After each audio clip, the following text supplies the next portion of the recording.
Ladies and gentlemen and ladies, I'm tired. I'm coming in fucking hot. I'm tired of Sportsnet talking shit, saying, dude, what a great move by Vegas. They won the fucking trade deadline. When is Sportsnet going to get off the dick of fucking Vegas cheating the cap? Hanifin does nothing. If they wanted to win the fucking trade deadline, they would have got Tanev, not Hanifin. Hanifin is no better than CC, no worse than CC. He's a CC light. I'm sick of it. Vegas can go fuck themselves. I'm just sick and tired of Sportsnet talking about how great Vegas is. Fuck, if they're so great, hire them to be your mainstay as your programming. Move your studio to fucking Vegas, not Toronto. Good God, I'm sick of this shit. The Oilers did way more and got better value than what fucking Vegas did. But hey, Hockey Central, let's talk about Vegas. Fucking useless pieces of...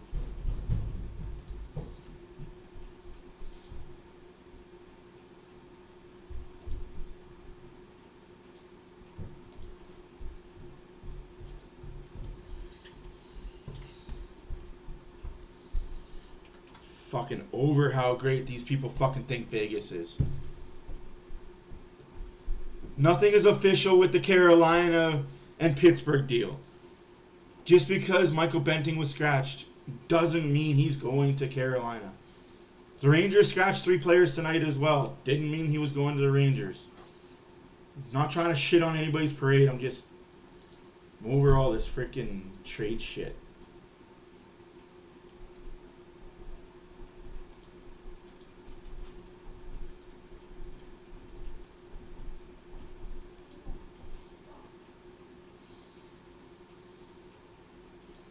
Nobody's talking about the Oilers being on a fucking 5-game heater again. Stopping teams from scoring 3+ goals a game. Actually keeping teams to 2 or under. But hey, we can't talk about that. No. Let's talk about the team that cheats every fucking year. Mark Stone, yet again. You know what Mark Stone's injury is? It's super fucking official. It's flesh. It's tendon damage. So if the doctor was to go see, prove that you're hurt, well, it's tissue. You can't prove tissue is hurt. I'm sick and tired of Mike Stone being a little fucking cuck and a little fucking baby bending over for what Vegas wants him to do. You're better than that, Stone. But apparently not. Yes, Daddy. Okay, Daddy. Anything else, Daddy? Oh, you want me to fake injured next year too? When do you want me to fake my injury next season so you can do the same thing, Daddy? Mark Stone's the biggest fucking pussy in the NHL.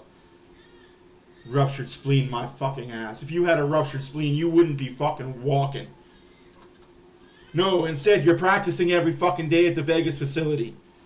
Well, I got a ruptured spleen. I can't freaking walk. Bullshit, you have a ruptured spleen.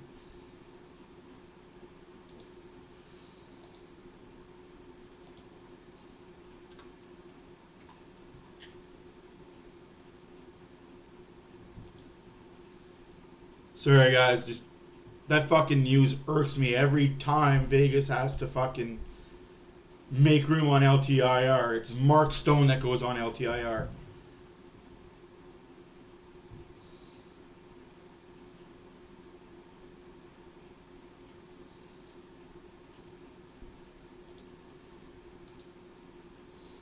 If he's so fucking hurt, he shouldn't be playing. Period. At all. He shouldn't start the playoffs. Oh, playoffs start. I'm perfectly okay now, guys. I guess that spleen was just hurt a little bit. I can play through it, though. Don't miss any time all season until trade deadline happens. A week before trade deadline. Oh, guys, I'm hurt again. Get the fuck out of here. Sorry, I'll go on camera right away. I haven't done anything for the Columbus pregame stuff, so holy shoot. I still have the Boston graphics all up. Ugh. Anyways, guys, hopefully you guys enjoyed. Hopefully you guys enjoyed the 2 great pickups the Oilers got. Yeah, let's not talk about the 2 fantastic trades the Oilers picked up. the three awesome players in Henrique, Keurig, and Stetcher. No, we're not going to talk about those three deals. No. Let's talk about the fucking Vegas team. Sportsnet, do fucking better. Just do fucking better.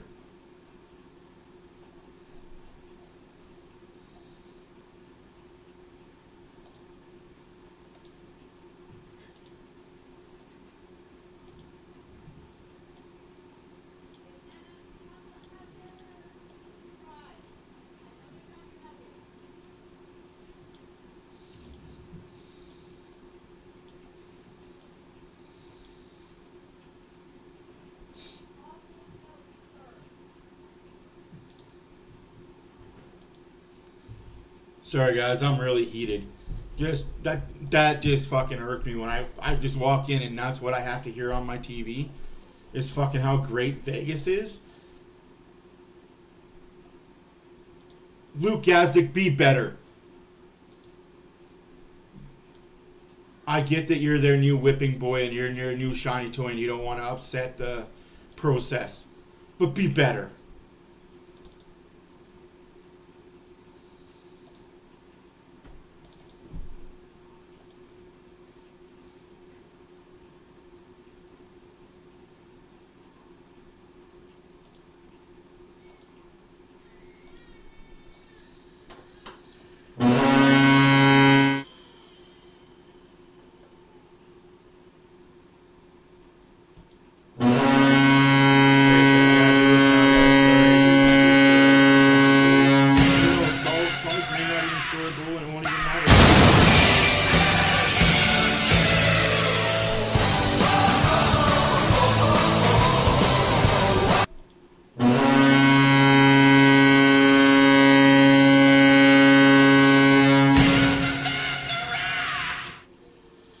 Hey guys, how's it going? My name is Matt for Wheelers After Dark. As always, hopefully you guys are enjoying your, what day is it today? Thursday afternoon?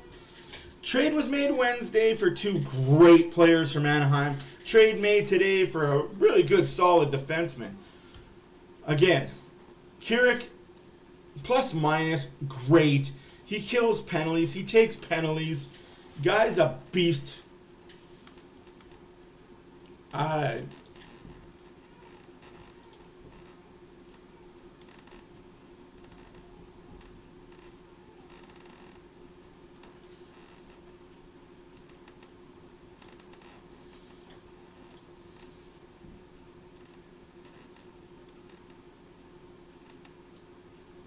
I wish I had better news for you guys, but right now it's just...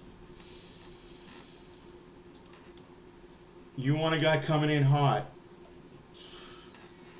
I come in hot.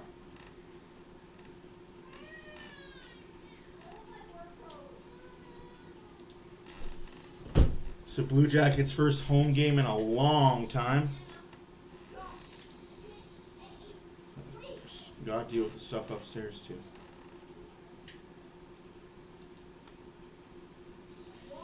If you're texting me or Facebook messaging me, sorry, I will ignore you for the rest of the night.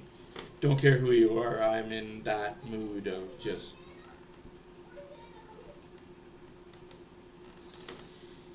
It is what it is. Yeah, I'm getting to the Discord too to fix this, Lubo, for our page. I thought I had it all fixed.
All right.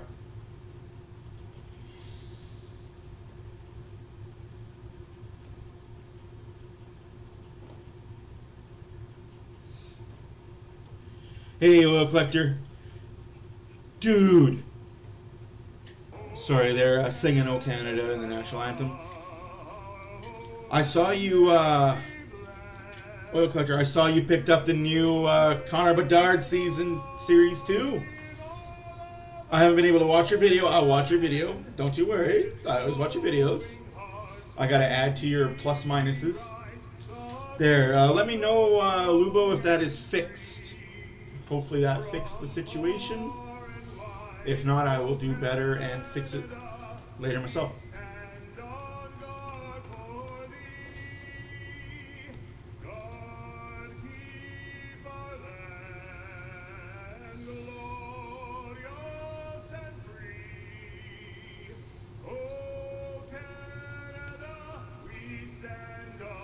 Awesome.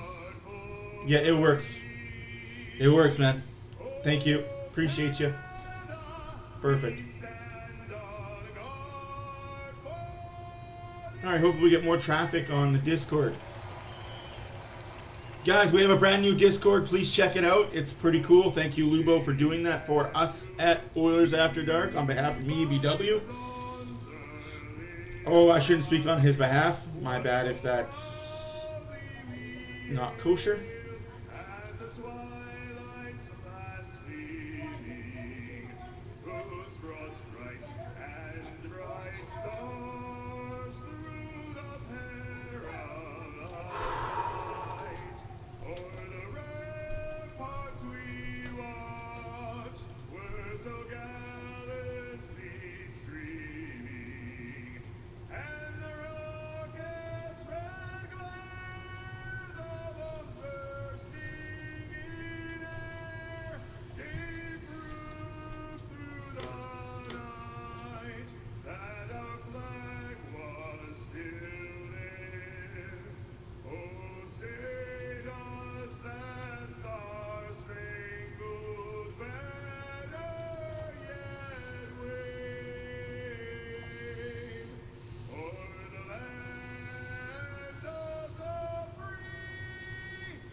Yeah, what I did was I went to the description of all the description feeds, and I updated it there first before doing it on the main channel. Louis and I have been here for most of 48 hours, and only right before face-off to get really nice in Columbus, Ohio. All right, we got a game going in Columbus, Ohio. After making a couple of major moves, we'll test out their new The Oilers. But first things first, the governor is in. That man, Calvin Pickard, an outstanding record of 8-3. I'll get the lineups in here just to get the lineups in here so you guys can see that, because BW worked hard on this graphic, so I want to show it.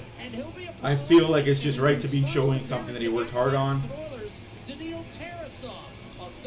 I don't want to discredit anything he does. The Oilers tickle my fancy, but they're not done yet. I honestly... Little Birdie told me they're not done yet. Columbus is 21-31-10. The Oilers are 38-20-2. Let's get going.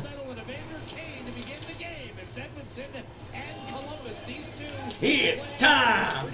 It's Gator time. Tied at 1 after 2. The Oilers broke it open with 3 in the third. Nursen de Arnay, the deep pairing, and we're underway in the Ohio State Capitol. Your starting lines brought to you by our friends at Scotia. Kane gives it to Henrique. Hey, number 19, Henrique, and number 39, Carrot. Hey, Stoney Soprano, Yukon, how's it going? 6-4 and finally a 6-5 Columbus win. He could shot off the post. Off the post. Oy, oy, oy. That the Jackets usually play the Oilers top. That's interesting that Picard is playing tonight. Okay, give Skinner the rest. Was that in your lineup? Because yeah, it was. Hey, Roger, how's it going from Nova Scotia? McDavid protecting down low. And did you ever think we'd be calling Nationwide it the is second a oldest team in the league? Here's a shot by Bouchard, speared by Teresa. Tarasak with a big save there for the Columbus Blue Jackets.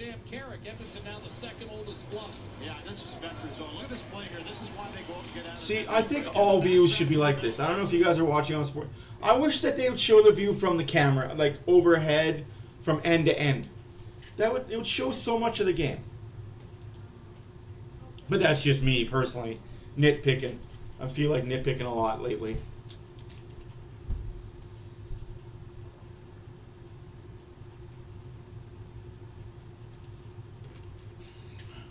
The Edmonton Oilers, he chips a puck in deep, makes a simple play. Is a defensive, reliable. Mr. Rogers is in the neighborhood. Already showing that he can play in any situation, and that's why they wanted to acquire him. And Sam Carrick, as you mentioned, I think just a guy that's all heart. I mean, this guy's really worked a long time to become a regular. Bouchard backhand up to Ekholm. Toughness and grit. Centering pass by Boone Jenner, deflected. Jack Roslovic to the point, a shot whistle wide. Pinkard slides over to protect that far post, and now Roslovic back on They're the not block. ready yet. Shoveling down low for Johnny Gaudreau. Picked off by Connor McDavid. Reunited with Nugent Hopkins and Zach Hyman for much of the year. That's been the best line in the NHL. Nugent Hopkins there, right on cue. Hyman looking for goal number 43. Loose for a moment, Nugent Hopkins. Or 44. I don't know how many he's got now. He's got a lot. What a tremendous save by Tarasov early against Zach Hyman, who arrives at this game with 42. 2 minutes gone in the first period. 2 shots to nothing for the Edmonton Oilers. Had a goal and an assist of the win over the Although Canucks. Columbus does have a He post. returns it over, and Alex Nylander getting yet another opportunity. Had a hat trick a couple of games ago for Columbus. Sprints down the right-hand side. McLeod and Vogel will carry it. That is the biggest but you're right, Oil Collector. We haven't lost anybody yet. Wires one deep into the Oilers zone, quickly shot the other way toward Perry, and here comes Edmonton on the counterattack. Vogel hits McLeod, shot saved, Tarasov, rebound, banged out toward the point. This deal allows players to move down the lineup where they're better suited. Like a Vogel. And the McLeod can play on the 4th line, 3rd line. They don't need to be 2nd or 3rd. Stetcher is an Oiler, buddy. Yep, he is. Can't be too upset about Stetcher being an Oiler. And if you are, I'm sorry about your damn luck. Troy Stetcher was acquired late in the afternoon. Stetcher will be playing on Saturday morning at 10:30 in the morning for anybody that's going to be awake that early. Here's Peak, a shot redirected on net. Pinkard makes a scrolling save. Rebound, Provorov. There's Keurig. Taken down low. Tossed off his stick by Vinny Desharnais. Derek Ryan slashes it from his zone all the way into the Columbus end. Yanmark couldn't get there, and Peak a reset for Columbus. Jackets playing their 3rd game in 4 nights. They beat Vegas, did Edmonton a huge favor with a 6-3 win on Monday before losing a 5-3 decision to Pittsburgh on Tuesday. Of course, the Oilers will get the Penguins on the 2nd of a back-to-back again. I like that. 2nd of back-to-back, we get the Penguins again. Hey, whatever. Saturday, a steal by Adam Henrique ahead to Draisaitl. He tried to return it to Evander. But the Oilers are on a back-to-back as well, so it's not like the Penguins got the advantage or the Oilers got the advantage. They get a back-to-back. Into the zone, get some help from Henrique, and it's sent across down to Bolkvist by Provorov. Bolkvist ran into Henrique, lost the Hey, Roger Owens, how's it going? Roger. Real good pace to start things off here, Jack, by Edmonton. Oh, bad play there, though. By Johnny Gaudreau against Leon Draisaitl. That was a bad play by Draisaitl. Bolkvist trying to center it.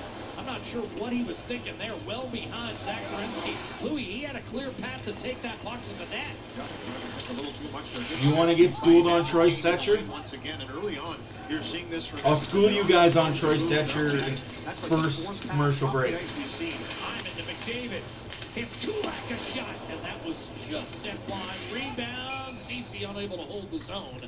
5 minutes have been played, and the Oilers have peppered Tarasov, who's made 8 saves already. Yeah, some great chances. This is a great pass by Nugent Hopkins. It's Ekholm that takes the first little shot down low. He picks it up, threads it right out to Hyman, who bashes away. This one, far side again. A shot from the blue line that gets through and comes right to Warren Foegele. He brings it back to the forehand. Tarasov with an excellent read to get across and make that save. But early on, it's Edmonton that have their feet moving. They're jumping on pucks. They're creating chances. That one from Peak from the blue line, though, was the one that got through and ranked the bar. Pinkard never saw it. Daniil Tarasov, Louis, was drafted 8 picks after Stuart Skinner. Both third-rounders in 2017. Here's a dish and a shot by Goodbranson, kicked aside by Pickard. Rebound to Corey Perry. Up to Kulak between the wickets. He'll find Ryan McLeod circling. McLeod, ooh, that would have been pretty. Doubled up by the veteran Goodbranson. Columbus with 4 right-handed shots in the lineup defensively tonight, with Jake Bean taking a seat as a healthy scratch. Great support there by Ryan McLeod on that pinch down by Brett Kulak. He's aggressive on that wall. It gets chipped out to the neutral zone, and the speed of McLeod just takes it right away. Kulak backing off. 5-5.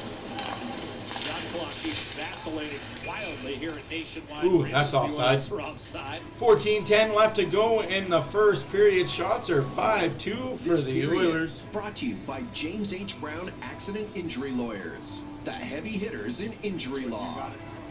Columbus record in the last 10 is 5-5. Thank you, Roger. Scoreboard is almost Their last game they lost to the Pittsburgh Penguins, but they did win 2 or 3 in a row before that. They're a streaky team. They can win a few, lose a few. They're a very streaky team, just like the Oilers, except Oilers lose 3, win 12. Lose 3, win 16. Lose 3, win 20. You know what I mean? What I mean, Dean? I feel it was taking advantage of your old partner in his declining years. Gensel, is it official? Because... Wow.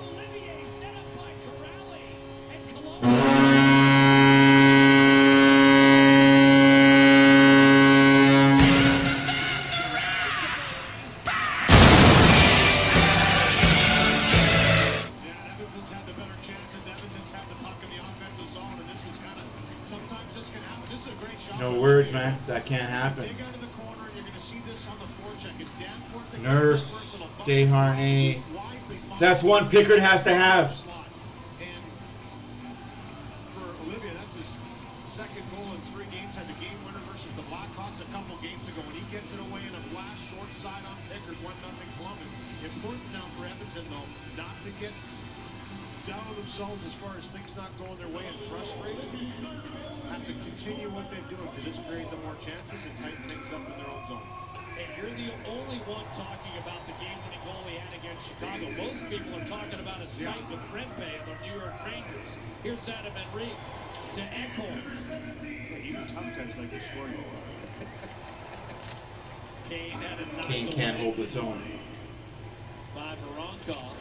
Taken by Oh shoot, I can't even be listening. Oh no. I don't think I can even show that. I gotta... Oh, damn it. I gotta... that won't happen again, guys. Sorry. The NHL standings has been competitive lately. 5-5 in their last 10. Here's a big blast by Jenner. Takes the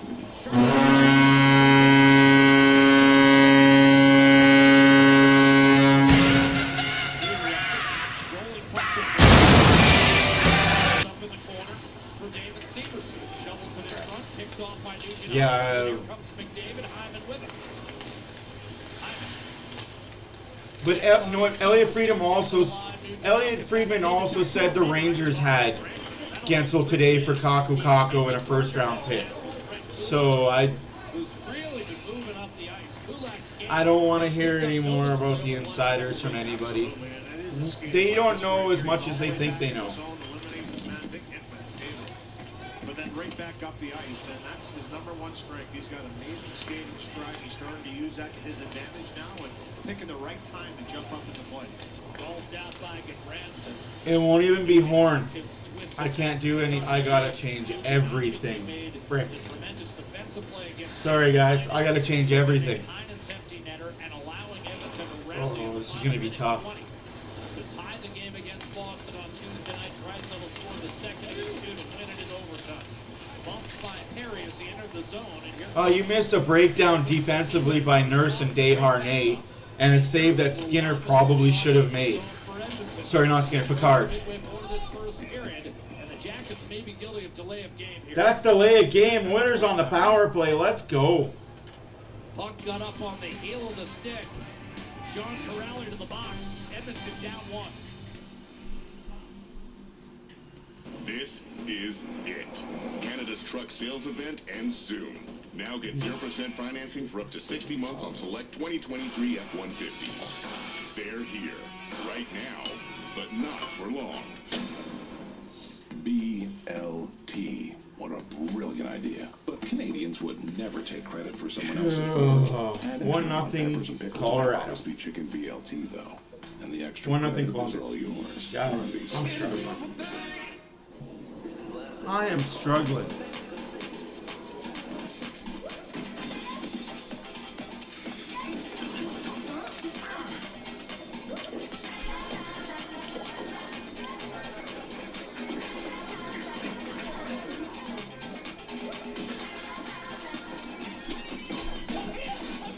Yeah, no, now that we've been partnered, I can't have any music at all. Yeah, copyright issues.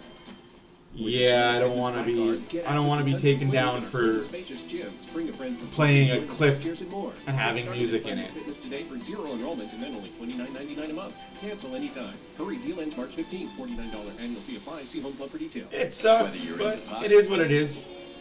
For wickets, for red cards, there's a Molson, your name on it. Nope, no sounds. I can't even do the edited Oilers songs that I have up. Everything is being scrutinized. John Corrali in the box, 2 minutes for delay of game. Puck over the glass as he's trying to clear the puck out of the defensive zone on this aggressive forecheck. McLeod with the speed gets there in a hurry, and this puck up over top. It looked like it tipped the top of the glass in the back of the bench, but because it goes directly over the side wall and finds its way out, it's a delay of game penalty. We're having a little conversation here, though. For the first power play, we'll go to Edmonton. Draisaitl with Hyman and McDavid stacked in the slot. Nugent Hopkins hugging the half wall, and Evan Bouchard perched at the point. Draisaitl, 15 of his 32 goals this year on the power play, wins it back to Bouchard. Nugent Hopkins loads it up. Bouchard waves, dishes, one-timer, and that was ripped by McDavid. Rebound, Nugent Hopkins, and a sprawling Tarasov.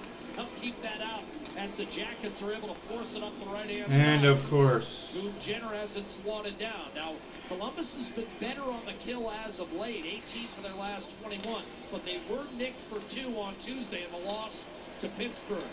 McDavid no, I didn't sell out. No, I'm not gonna sell out, guys. I'm still me, but yeah, so that I can continue to do videos, I'm not allowed to post music. Otherwise, yeah, one strike is a week of no uploading, no going live, no nothing.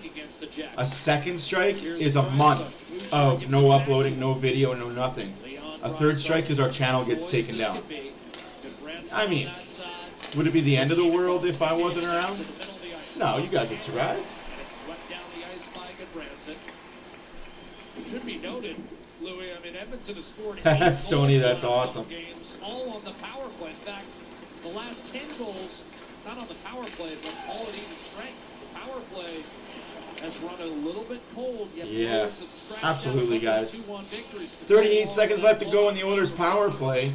1-0 Columbus. 9:50 left to go in the first period. Oilers look very disinterested, disengaged, anything. Put your adjective, put your noun. Oilers are just not it tonight. Oilers just, so far, they don't seem to care. It's just, we're here in Columbus on a March night. Just like that power play over because the Oilers are just not it right now. Yeah, they did race. Campbell got himself another shutout. Got a morning skate in today, but that's it. No shots on that Oiler power play as Enrique. No, Cody, you can't, but thank you for noticing. Enrique keeping it alive for Evander. They didn't even get anything set up. That was the worst part about it. Harry trying to fish it out for Evander. It's okay, score goals 5-on-5. That's all right. It's about as quiet an Oiler power play as I can remember, Lou. Absolutely. It didn't really generate any high-quality chance or even get set up for that chance. Good defending by the Blue Jackets and good sticks to break things up and just not allow that to happen. Marchenko and shot redirected to Pickard. Jesus. Well, we've seen this a few times already from Columbus, just throwing pucks to the net with traffic in front, and it's created some havoc. Obviously, the one off the bar by Peak, that one there was deflected off the pad of Vickard, who really didn't see it to the last second. Maybe a page that Edmonton could take early on. You look earlier in the period, those couple chances, that one for Vogel, off a shot that got through. Well, Marchenko, 17 goals on the year after a Columbus. Let's go Oilers indeed, yeah. Louis, they scratched him on Tuesday. Haven't been happy with his last couple games. He's back in there tonight. He's second on the club with those 17 goals. So Block. Point, that was blocked. By McLeod. It's just about other parts of the game. The coaches are looking for players to be a little bit more detailed. And Marchenko obviously is an offensive player. Great shot. Here's a shot by Werenski. One off by Columbus is all over the Oilers right now. Grabbed by Sam Carey. Hustles up the center. But I get the feeling here in Columbus right now, it's about doing things the right way, Jack. And, you know, there's no question that that's what they're preaching. Pascal Vincent has said that throughout, that this is a great test for a young team to see who does what well and where we are. And they're going to try guys in different situations and send some messages if they have to. Pickard lays the leather to that one. At the other end, Tarasev. A lunging save on Nugent-Hopkins. All right, so Torrey Stetcher, he's not big, he's not small, he's medium size. He's 5'10", 184.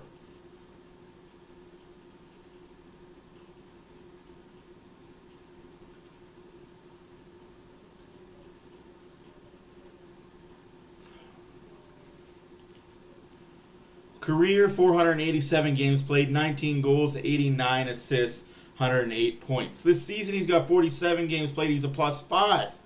Playing on a bad Arizona defensive team, he's a +5. That's nothing to scoff at. He played in Vancouver when they were bad and was bad with them. -16 year one, -7. But in 2018, +9, 2019-20, +10, went to Detroit when they were bad. He seems to go to all the bad teams when they're bad. So he gets dinged up. He plays about 18 minutes a game.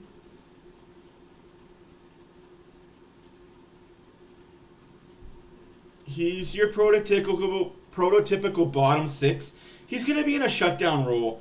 Like if you're expecting him to come in and take over anybody's roster spot, don't. He's not going to. But it's always good to have guys in case defense get hurt.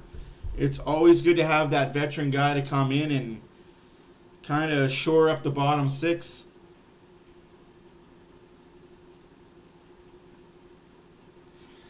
Now, the Oilers are not done, guys. If you think that the deals that were done today, yesterday, the day before, they're done, they are not done. There is still something more brewing.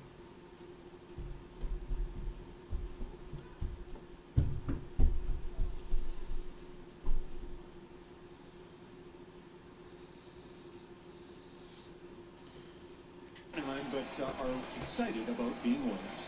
No question. And I think the Oilers are excited to have them. I mean, there was a little noticeable jam this morning in and around the locker room, a bit of a buzz. Draisaitl for checking with Adam Enrique. Last time we chatted with Adam Enrique, it was just, hey, where would you might go? And oh, by the way, you've got a child coming right around the deadline. And luckily, Sophia came in February 26th, took her first shift, is 8 pounds each, happy, healthy. Jeez. She's got family That's top support bag bye bye. in Orange County, so that's fabulous news for the Enrique family. I guess she was also a deadline acquisition. Here's there you go. There you go. But you know, he was ready for it. He understood what was going on. He's been around this league for a long time now, and he said he was taking it in stride. And obviously it came to fruition, and now he's in Edmonton. He's pretty excited to be here.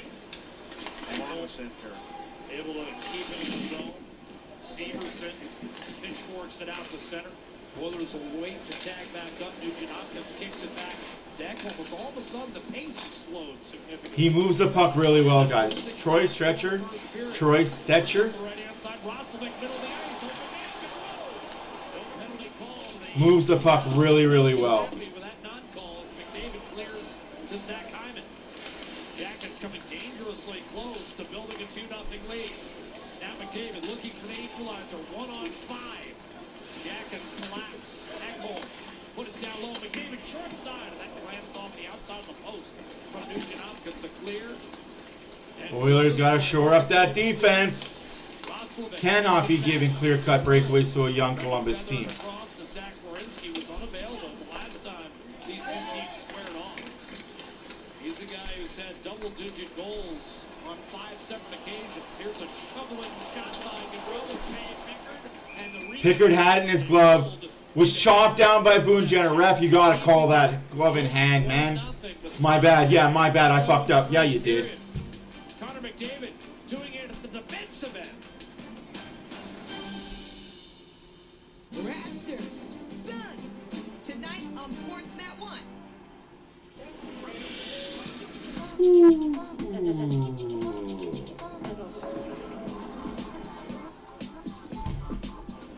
With Vizzy's vibrant flavors, you can follow your vibe. Introducing new... I don't understand why these asshats come in here just to be clowns. But hey, let them be. They help our algorithm out. They're the dum-dums that don't know any better.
With a nice save right before we went to that commercial break, and it was a backhand by Johnny Gaudreau right here as he brings him the backhand. What he didn't like afterwards was this right here, that knocking of the glove by Boone Jenner. I mean, that's on the outside of the glove. He knocks it down, and Pickard kind of motioned to the officials afterwards. I mean, that's in almost the arm and the forearm slash wrist of Pickard. That's obviously, in my opinion, a penalty right in the blue paint, but that's Boone Jenner. He's going to battle right till he hears the whistle. He wanted to try and knock it out of there. He almost got away with it. Well, Shots are 8-6 for Columbus. 5:29 left to go in the first period. 1-0 Columbus. Of a goaltender, sorry. I mean, especially when he has the puck inside the pocket like he did, and no penalty though, but still something that the Oilers took note of, and the Jackets are playing right to the whistle. Jenner, the Columbus captain, and their leading goal scorer coming in. 19 on the year. Here's a turnover. And buried by Alex Nylander. Strange bounce. Jackets put it away. 2-0. Cannon off. Fortuitous bounce here for Nylander, who's had a hot start here as a Columbus Blue Jacket. You mentioned the hat trick that he scored a couple of games ago. It was a big one for him, his first in his career.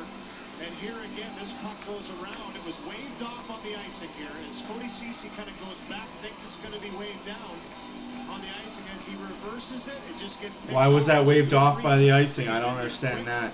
And it was Sillinger who pounces on this one. It's a little bit of a soft reverse by Ceci. Sillinger reads that. He pickpockets, finds Nylander in the slot, and he makes short work of that side, 2-0. Cole Sillinger with the assist on Nylander's. 2-0 Columbus. Hopefully you guys weren't here to enjoy an Oiler routing, because that was never going to happen.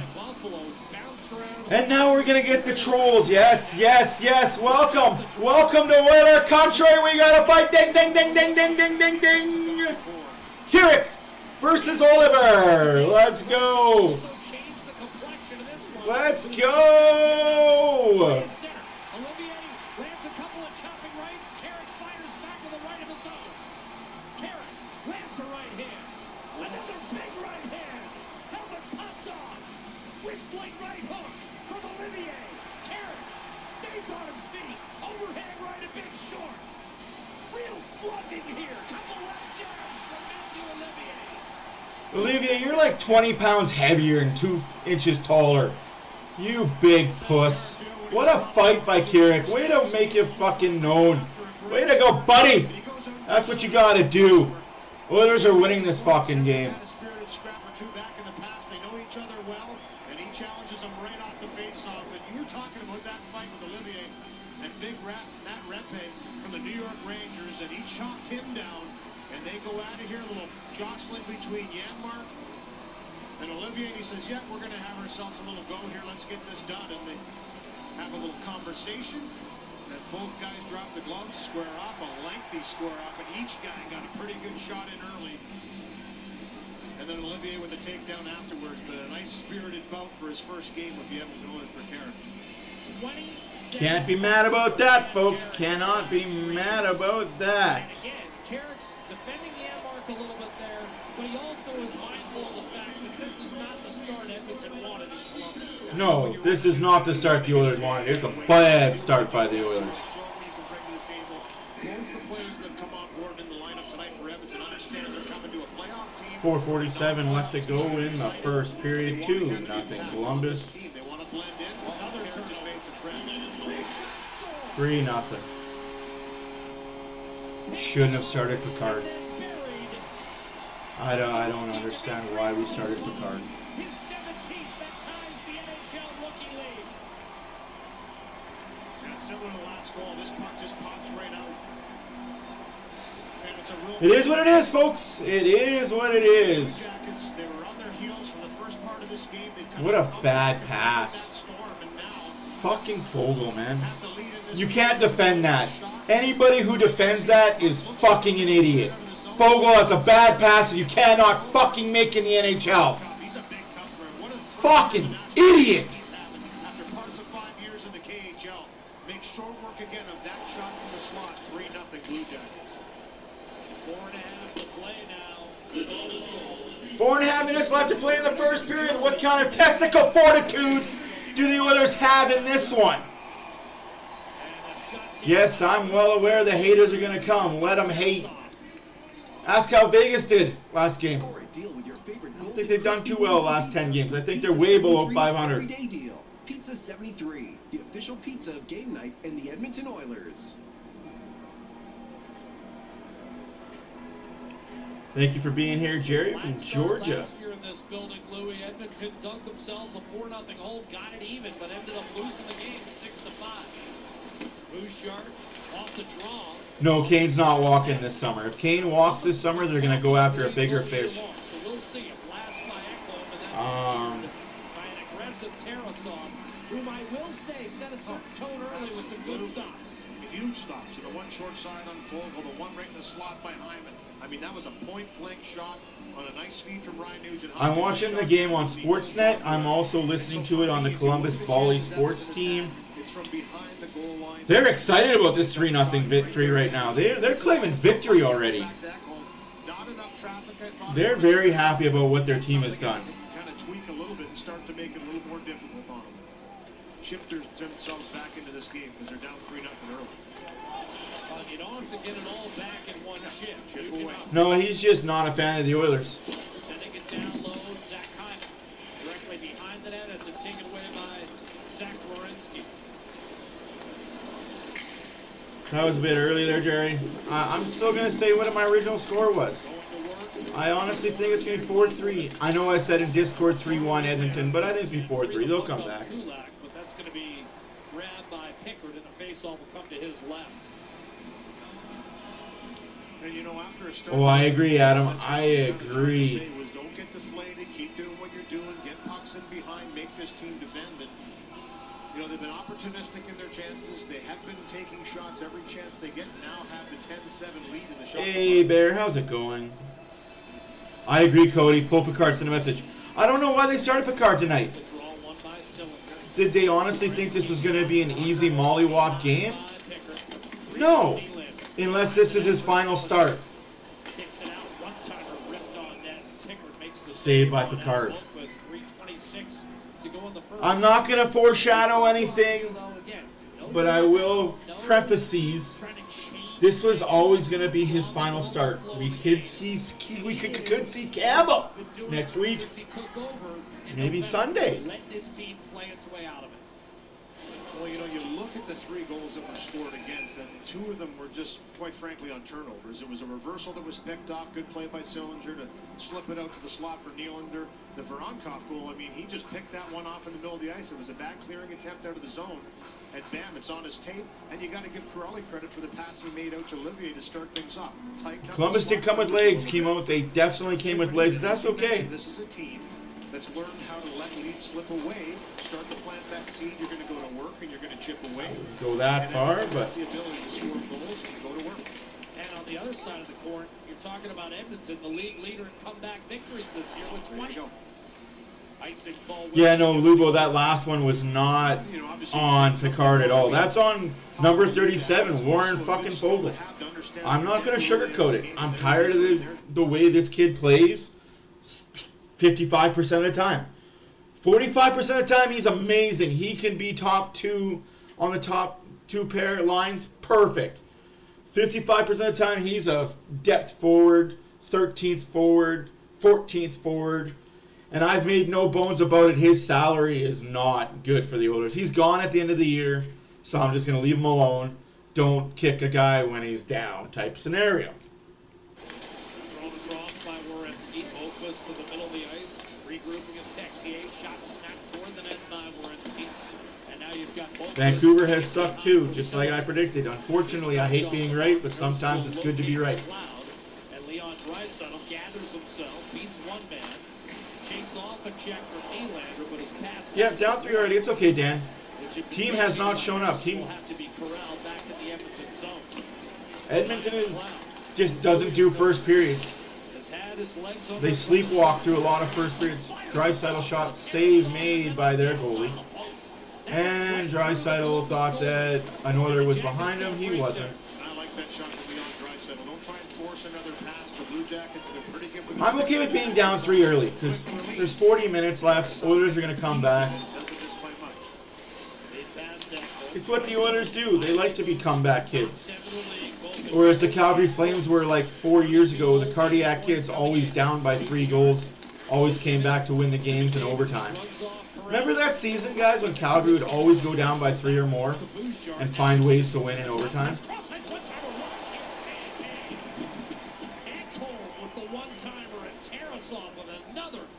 No, not cocky at all. It had nothing to do with cockiness. I don't think the Oilers got cocky at all. The Oilers knew exactly what they were getting. I just think Columbus has taken advantage of really bad bounces. Bad bounces and bad turnovers. That second goal should have been icing. We'll chalk that up to the linesman being a dick. That third goal was Fogle, what the fuck are you doing? The first goal, again, defense, what the hell are you doing? Desharnais, what are you doing? But that first one Picard should have had. No ifs, ands, buts about it. That first one Picard should have had. It wasn't possession for an extended period of time. It was turnover, bang, in the net. That's kind of nothing happened to them. They had an all-star break. It happens. One quick pass for Olivier to start things off. I agree, Ultimate. That second goal should have been waved off for icing, but hey, this is Columbus. I'm pretty sure these officials don't know what a rule book looks like.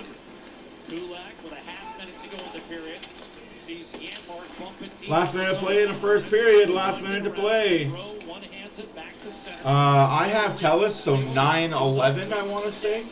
Yeah, 9-11. I have Telus, so it's 9-11. Gathering himself, Roslovic, and he'll hoist it back to center. CC over Evander Kane. Edmonton points. Against the Jackets over the course of his career. Makes a move. Poke checked. Like how many points does Edmonton have? They have 78 points in 60 games.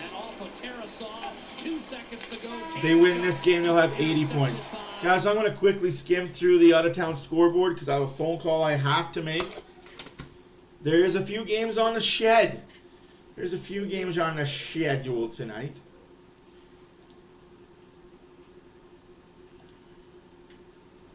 Hey, it's not the start the Oilers want. Not the start the Oilers want at all, but guys. Beggars can't be choosers, and choosers can't be beggars. Every game is going to start off good, bad, or indifferent. All right, you're out of town, Scuttlebutt. Lots of hockey.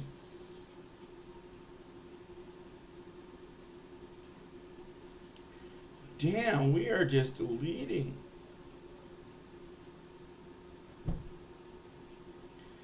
Would I ever be in an NHL fan fight with another person, say a Flames fan?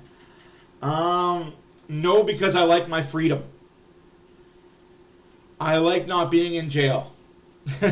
Because chances are, if I get into a fight with somebody, I'm going to mollywop them. And they're going to press charges on me because babies. That's why I don't fight in public. I fight my friends all the time. Boston up 1-0 on the Maple Leafs. 10 minutes left to go in the first period. After 1, Canadiens 1, Hurricanes 1. After 1, Blue Jackets 3, Oilers nothing. Flyers, Panthers nothing after 1. Devils 2, Blues nothing after 1. Also after 1, the Washington Capitals 1, the Pittsburgh Penguins nothing. Also after 1, Flames Lightning. Still to start, Predators, Sabres. Sabres are in Nashville. Wild are in Arizona, take on the Arizona Coyotes. The Vancouver Canucks are in Vegas to take on the Knights. The Senators are in LA. Whew. The Islanders are in San Jose. All that tonight. Thank you guys for being here. I'll be back. I gotta make a quick phone call. Enjoy the first intermission. Second period can't be any worse than this, right? Durr. I love you guys. You guys are awesome.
43 for Zach Hyman, and this time it's Edmonton that gets a bounce. Well, just right on point, Jack. You talked about loading up the top line. This is a weapon that Chris Knobloch always has. Ladies and gentlemen and ladies, sorry for me taking so long. Phone calls aren't really easy for me to make. I don't like talking on them, but sometimes the person on the other end becomes a jibber jabber kibber gabber and doesn't let me go. Right, Dad? But it was an important phone call that I had to make. Anyways, we got a goal from Zachary Hyman. 3-1 Columbus. And it's a 2-goal game.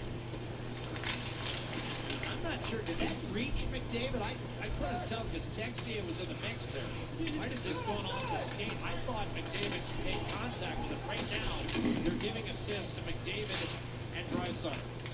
And if McDavid so, and Draisaitl on the assists. For Connor McDavid for the 7th time in his NHL career. In the meantime, Columbus trying to bounce back with a backhander sifted by Veronco. This team is never out of it, folks. This team is never out of it. Was able to direct one inside the Columbus line.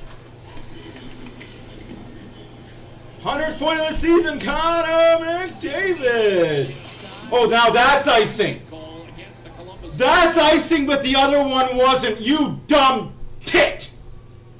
You were talking about it actually is off the skate. It's actually by design. I said it's a lucky bounce. No, that's a real educated and smart move by McDavid to understand that he was in coverage, couldn't play. All right, guys, let me go through your intermission. They kicked the soccer ball around before the game, right there. And he's got a primary assist, and it's his 100th point of the season on that beautiful kick pass to Hyman, who buried. How many goals is Picard going to let in? No more. Oilers are winning this game 4-3. Oh, that's a penalty. No? Okay. Oilers are winning this game 4-3, even if it's in fucking overtime. 29 points on that stretch. Draisaitl hustles it back in, and this time Columbus is able to force the turnover. So Chris Knobloch goes right back to that line. With his team now trailing 3-1. Roslovic regrouping, centering. That slid off the side from that Pickard. Keeps a close eye. Provorov up top, fires, and that disappeared in traffic. Grabbed by Ekholm. And here come the Oilers the other way. Early observation, a little too easy right now for the Columbus Blue Jackets getting shots through. The last sequence, Cody Ceci with a nice block, denied that from getting there.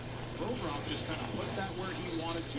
Have to have better efforts from the forwards getting in the lane and defensemen stepping in front of that puck. Thank you, Lubo, for that. Yes, everybody. My name is Matt for Oilers After Dark. If you like what you see, or if you don't like what you see, if you like me, you hate me, if I'm indifferent to you, leave a little like. If you're new here, if you're just going to be here because the Oilers are down 2 and you want to jump on us, hit a subscription button. You'll like what you see, because playoff hockey, we know what the Oilers are like. They're always down by 3. Last year when Eric was obviously with Anaheim, and it was a spirited one at that too. Right off the face-off, square off, both guys were ready for it. But similar. People are leaving. Each guy got a pretty good shot in this one. Janmark fires it across. That's picked off by Johnny Gaudreau. Lead pass left wing for Blue Jenner. The Columbus captain dropped to one knee, lost the handle, and now you've got Derek Ryan. Little give and go. Oil collector, do you collect anything but hockey cards? Like, do you collect baseball cards or football cards? Or is it just purely hockey? Left side, and Flanders passed Lopez. Marinsky has to hustle back to collect for Columbus. Johnny Gaudreau, a second consecutive tough season in Columbus. Tied for second in the league in scoring his last year in Calgary. Ooh, Lubo, that's Slipped to a tie ouchies. for 44th last year in his first season in Columbus. Tonight he enters tied for 88th in scoring. Perry and Evander Kane in on the forecheck. That wasn't a typical forecheck by Perry, but it worked. CC has shot off the pass. What's yikes there, Edmonton Oilers are good? It's 3-1. Nothing to be yikes about. Columbus jumped on us early. We weathered the storm. To Werenski. Crosses. Marchenko. Make sure I mute my phone now. Alright. You guys got my full undivided attention. Directed over to CC by Corey Perry. Kind of, sort of, maybe not really. But On it, Sillinger. Couldn't quite get there as Perry will locate and backhand it in for Edmonton. Gudbranson directs a pass up to Texier. He'll ram it off the boards back to center. Fired back in by Bouchard. That'll climb up on the glass. Retrieved by Gabrins. Alex Nealon, one of the 3 Columbus goals in the first period. Went off a skate. Yeah, I agree, Lubo. They need to cut down the high quality chances that they're leaking right now. Transition. Kexia pulls up. Dishes off. Shot. Save. Pickard. Pickard with another save. Calvin Pickard, another save. Life is full of For flavor, those and about to truly has rock. one. Boom. We salute you.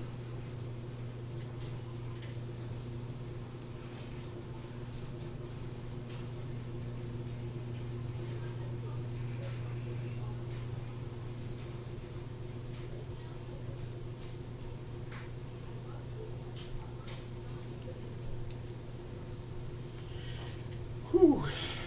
Game from that goal by Zach Hyman, and they continue to press. Sent in deep by Warren Fogle. Grabbed by Marchenko. Lead pass Chinikov. He looked like a kid who just fallen off his dirt bike on that ship, but still managed to keep working. Stay in the hunt, stay in the fight. That goal to Draisaitl. Spinning move in front of the Columbus bench. Voronkov came over and knocked him off. And then Roslovic could not make a play against Zach Hyman. Too strong on a stick for that.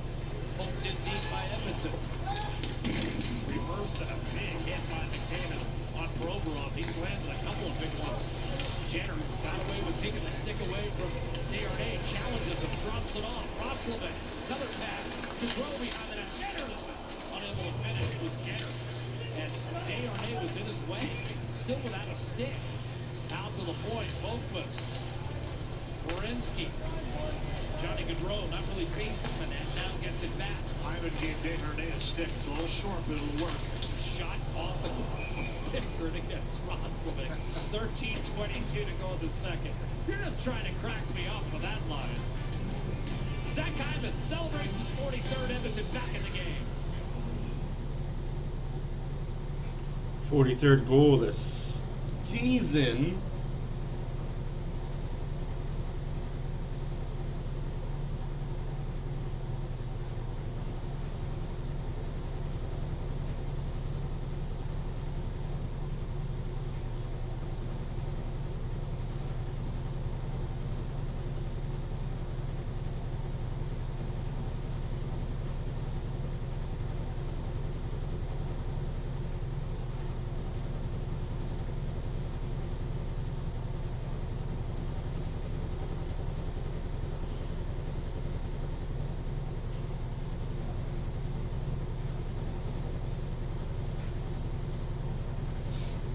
So you guys hear me talk a lot about this generation of player and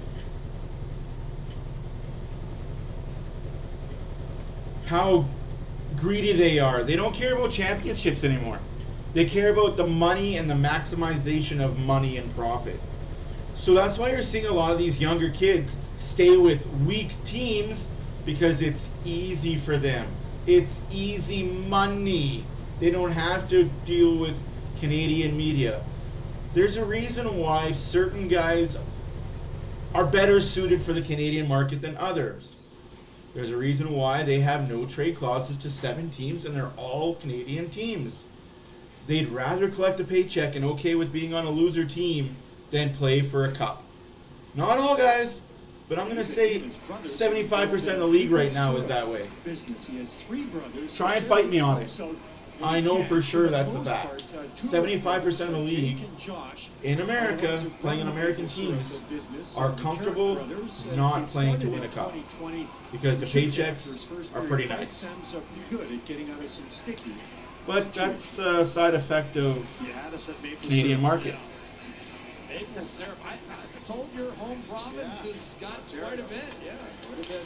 Tasty.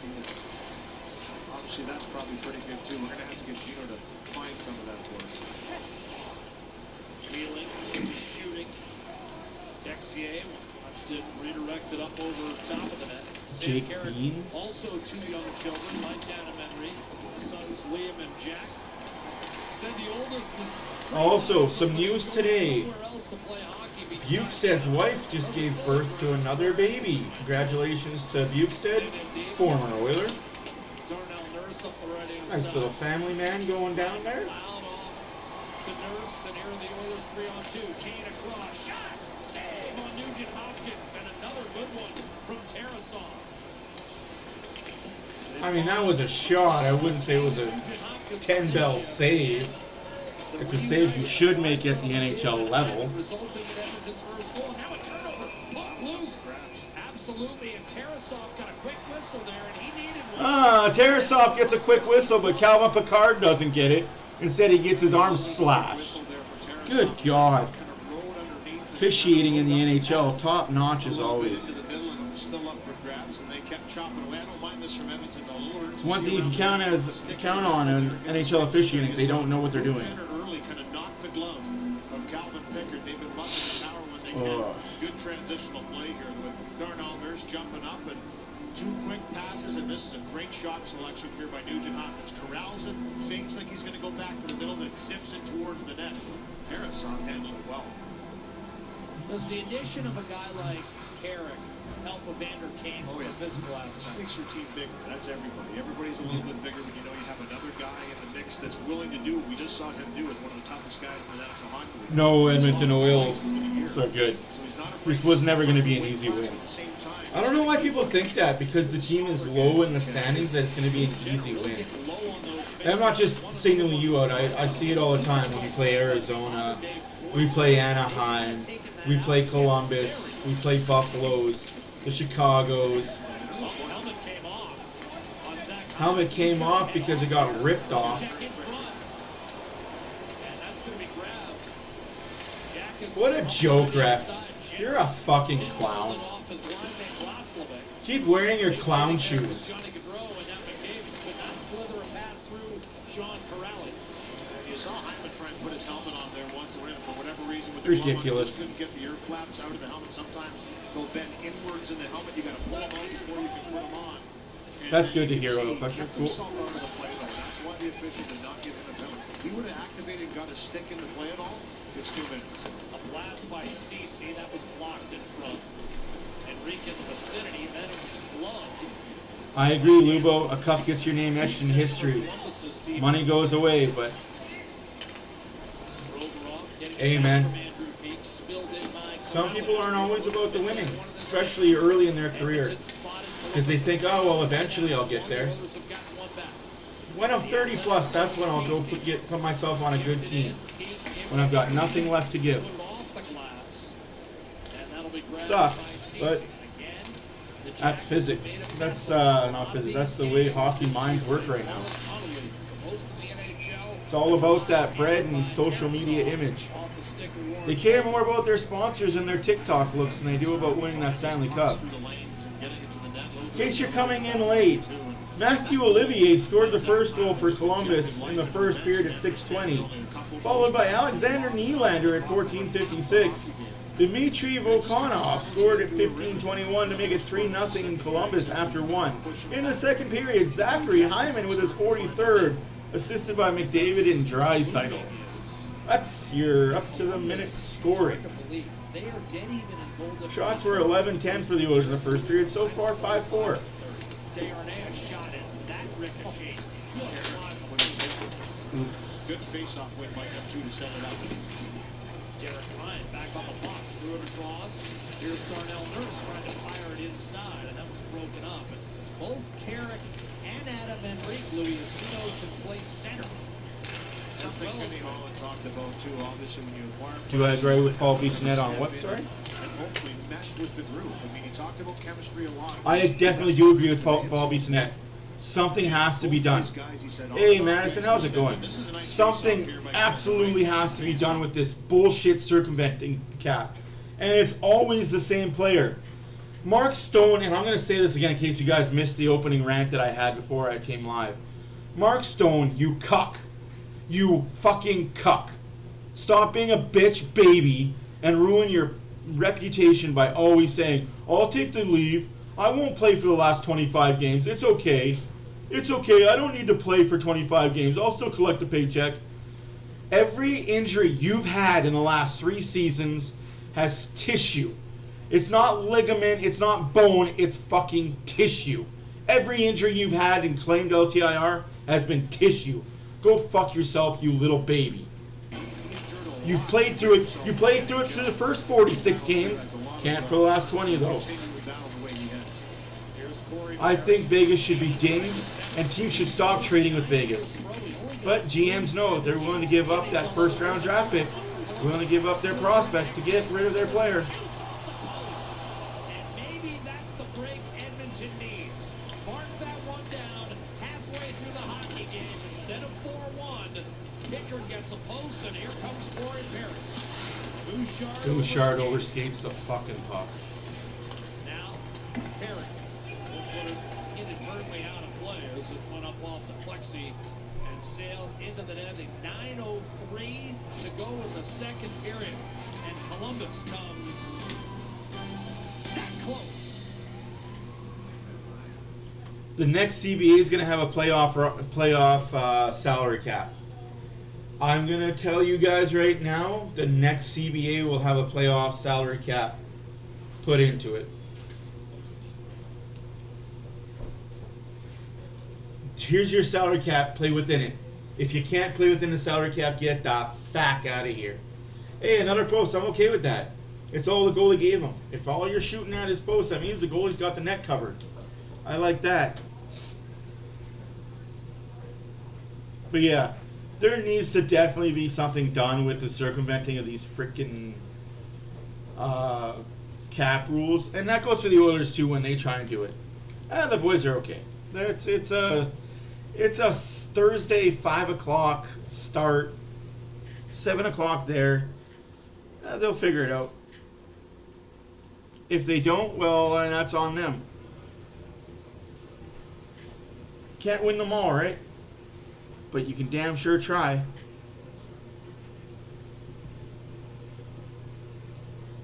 This game's far from over, though, guys. I'm not talking like this game's over and unattainable.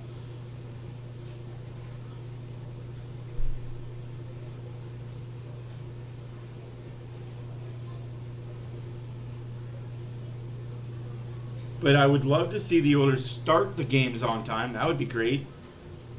Absolutely. Can we start a game on time?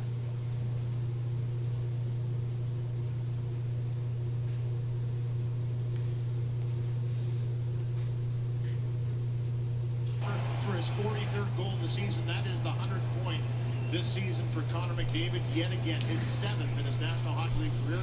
Should be. I think it's going to be more of a second period surge than a third period one. They're going to do damage in this period. They're going to tie the game in the second and just take over the third. Outstanding. And if it were 8 straight, the only guy in the league who's ever done that, Wayne Franklin. So he's a big surprise. Yeah. Here's Johnny Gaudreau, had it knocked off the stick, and here come the Oilers. Kulak sent it in deep. Battled for, ultimately controlled and cleared by Russell. As it is, McDavid, the first player in more than 30 years with 4 straight. 8.5 minutes left to go in the second period. 3-1 Columbus. Shots are 17-16 for the Oilers. You've got Gaudreau unable to move that puck out of the zone. Second effort. That power play the Oilers had killed momentum for them. I truly believe that. Power plays can either be good or bad, and our power play was bad for them. No momentum. Draisaitl looking for the reverse hit, fell over. Boone Jenner hacking his way. What a read by Harrison to knock it away. Draisaitl got away with a little butt end there too. Oh, shut up, Louis. Shut up. Draisaitl got away with a butt end. Fuck off. Like, for all the things that happen to Draisaitl and how many butt ends happen to him that don't get called, that you say nothing about, just fuck off. Louis, like, please, leave for Boston next season. Here's that play, and he gets into a little bit of a battle with Severson as Severson gives him a little bit of shot. So there's a cross check. Right hand right there, just a little bit of a flick, but no question up into the face of Severson. Whatever. So him getting cross-checked was okay, though, right, Louis? Fucking go to Boston, be with your son full time. Wins the face-off. Fuck. Little give and go up top for Oberon. Snap by Who's that San Jose announcer? Not Darren Pang, but the other one. Chinakoff over there, but Nugent Hopkins able to club it down. I feel like he'd be better back in Edmonton than Louis DeBrusk. Now he's out there with Adam Enrique. And Warren Just a second. guided up the right-hand side. Desharnais did not get it out. Marchenko won a battle down low, but a centering pass intercepted by Enrique. And he'll put it up the right-hand side. Twisted back the other way by Peak, and now Marchenko tucked it to the middle of the ice. Chipped. Chinakoff in front. Well play by Nurse. Took it away from Voronkov, who gave Chinakoff a helpful push the other way. Nugent Hopkins button hooks to the corner, then laid it around the boards. Desharnais was wandering down low. Corrali and Provorov able to guide it back to Werenski, and it's flipped to the neutral zone. Garrett shielded Corrali from the puck, and now Bouchard too far for Fogle. Lead pass, Corrali. Yes, thank you, Wilner. Drew Remenda. Thank you. Good pull. I'd much rather have that guy than what Louis brings. At least with that guy, he was only biased when San Jose played against us.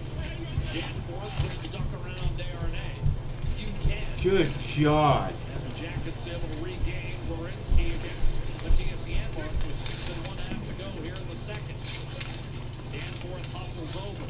Desharnais trying to peel that puck. Yep, 10:30 in the morning on Saturday. I'll be here, guys. Hopefully you guys enjoy that, because you guys are going to get a barely awake coffee. I'll be drinking coffee and probably eating breakfast at 10:30. So hopefully you guys like bacon eggs, because that's what I'm going to be eating on Saturday morning.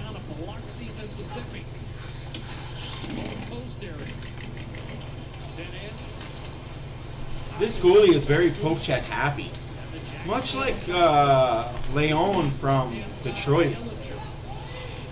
Lion from Detroit, poke check happy. The Mississippi Seawolves in the ECHL, coached by Bruce Boudreau. So many degrees of separation in this game. Here's pretty tough. That's awesome, man. That's awesome, Oil Collector. I'm definitely going to be getting me a box of those as well. My income tax money's already spent on hockey cards. Good play by Darnell Nurse there. Good play by Darnell Nurse.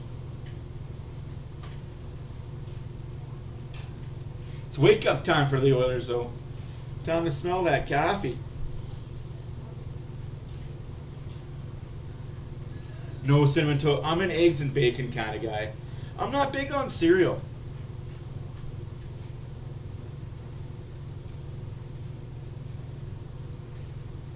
That's alright. We just appreciate that you guys are here. By the way, guys, my name is Matt for Oilers After Dark. Thank you guys for being here. You could be anywhere in the world, but you chose to be here. And I greatly appreciate every single one of you motherfuckers. You mother fathers.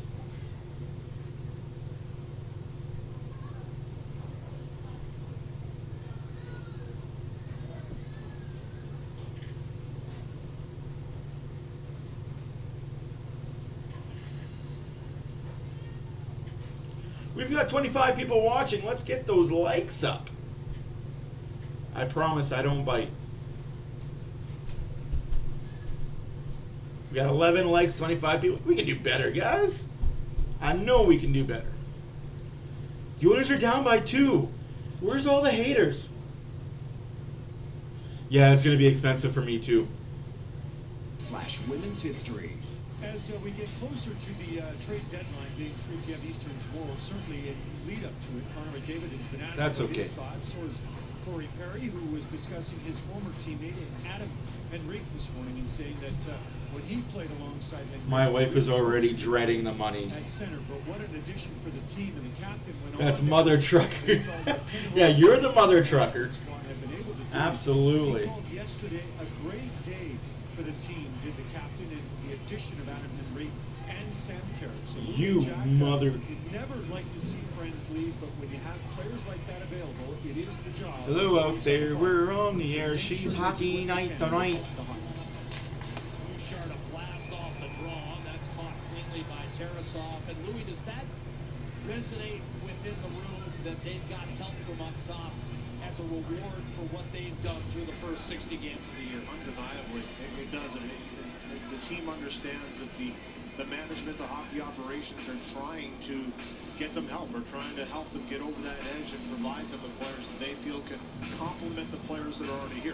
And you talked about that jump that was in the stride this morning at morning skate. There really was. There was an energetic, kind of lively practice for the Oilers, and I really feel it's because they didn't have to get rid of players. There are obviously a couple guys in Sam Gagner and Dylan Holloway, and it's tough to see them go down to the minors because that's what has to happen in order to make room. And I'm sure they will be back here in Edmonton, but nobody wants to leave a team that has a chance to win a cup. Nobody wants to leave a team that people think is a potential Stanley Cup winner, and Edmonton is one for sure, and people want to be here. Turnover in front. Rebound. Picard! Fuck you, Jenner, you little baby! Against Jack Roslovic. Like, come on, no, that's a hook, ref. Bouchard's behind the net and gets hooked on the hands and you don't call it? Fucking do better. Call the rule book. I don't care how many power plays the Oilers get, or the Oilers have, or how many fucking... This is a good forecheck here. Just call the rule book.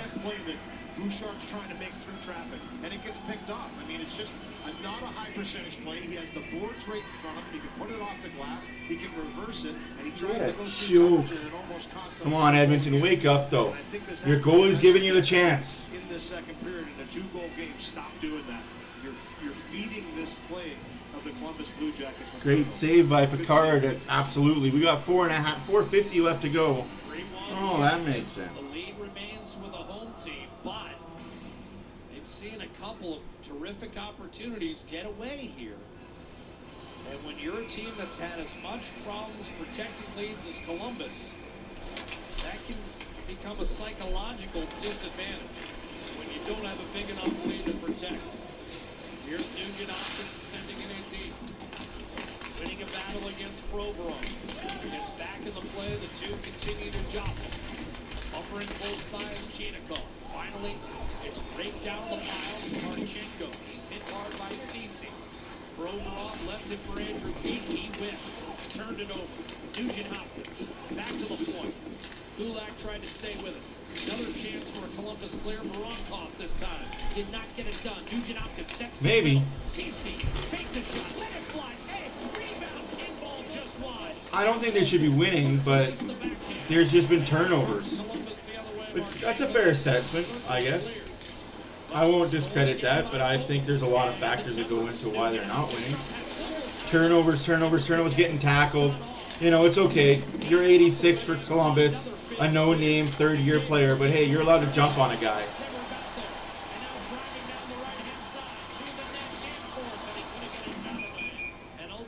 It's okay. Oh, you didn't mean to jump on him, but you jumped on him. That's a good tackle. Fucking joke. Face off against pain with Advil Plus acetaminophen. Fight pain 2 ways for fast, effective relief. Well, this is a great conversation right after that turnover. Holy fuck! When this refs a Columbus Blue Jacket game, they're 6-2. 6 and fucking 2. He doesn't call anything against them either. Be a little sharper in the defensive zone. Stop forcing plays. Almost a bounce off of Nugent Hopkins on that shot by Ceci on a very juicy rebound. Nugent Hopkins has been all over here in this game. He's had a couple good looks with shots. That one there could have easily bounced into that. But I like that conversation, seeing a coach go down and settle the troops down and say, listen, we cannot pop over many pucks in the defensive zone. We're already down by 2. We can't give them another one. Zach Hyman to Leon Draisaitl. He finds Nurse. A shot to save made by goaltender Daniil Tarasov. Now cross ice. Nurse to Draisaitl. Neither of these refs have ever reffed a playoff game. And one's been in the league since 2014. How the fuck are you in the league since 2014 and not once reffed a playoff game? You clearly suck at your job, and the league knows it. But hey, you're a good regular season ref. You do what we tell you to do. Bad giveaway again by the Oilers, saved by Picard. 2.5 minutes left to go in the second period. 3-1 Columbus. Picard's fighting the puck though, like nothing is clean.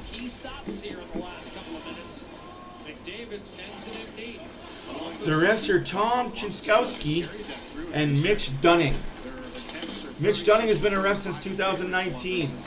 Hasn't refed a playoff game yet either, but hey, we'll give him the benefit of the doubt that there's good refs out there. A guy that's been reffing since 2014 in Tom Cziskowski, and you haven't seen playoff action once, that says a lot about how bad of a ref you are. When Wes McCauley can ref a playoff game and you can't, you're right, Lubo, he might enjoy golfing more than he does reffing. You're absolutely right. 2 minutes left to play in the second period. Oilers still down by 2. Shots are 22-20 for Columbus.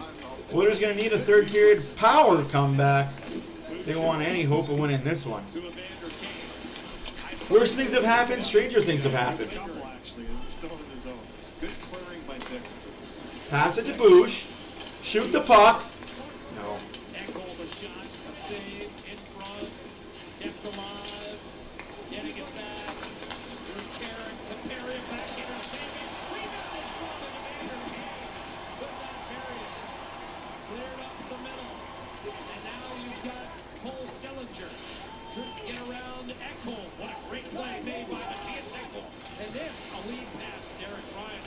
Come on, Kane.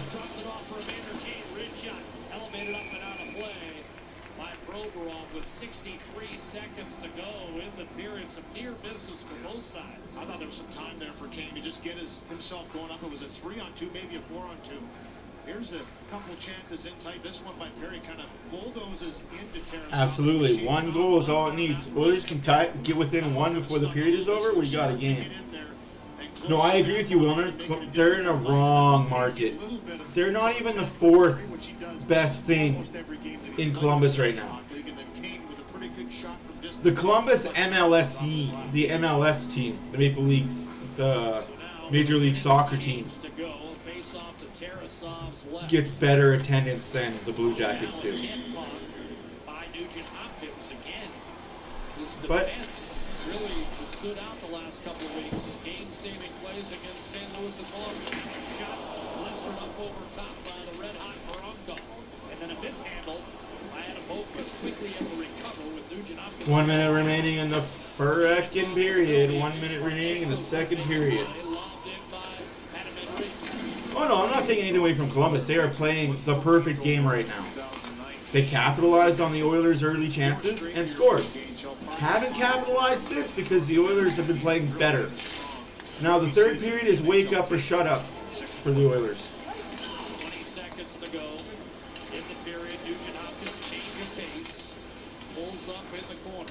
Now finds Nurse. Shot blocked. And that will ricochet all the way down the ice. After 2, Columbus 3, Oilers 1. Hey, we got 1 back, guys. Just keep hatching away. Yes, Wes McCauley is still reffing. And he still hates the Maple Leafs. Also, too many men on the ice for Columbus not called there, but refs can't call them all.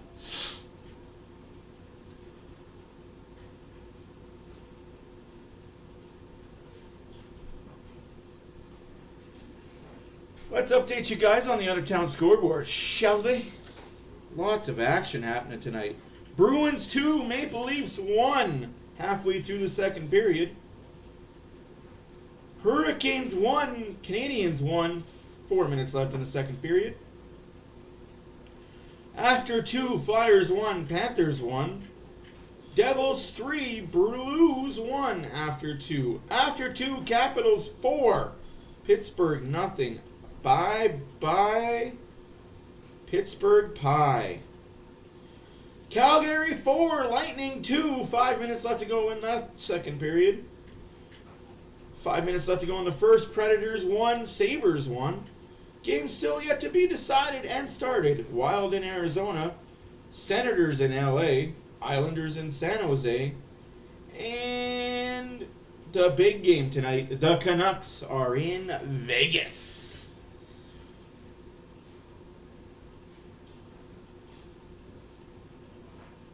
I think the Oilers are going to get 2 in the third. This team's not out of it. It's not over till it's over. I don't hear no fat lady singing.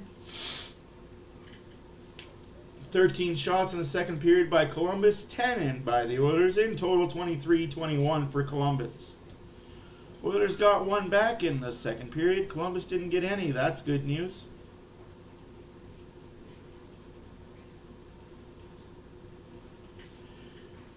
So far, so good. Oilers are 0 for 1 on the power play. Columbus has yet to get one. It's coming in the third.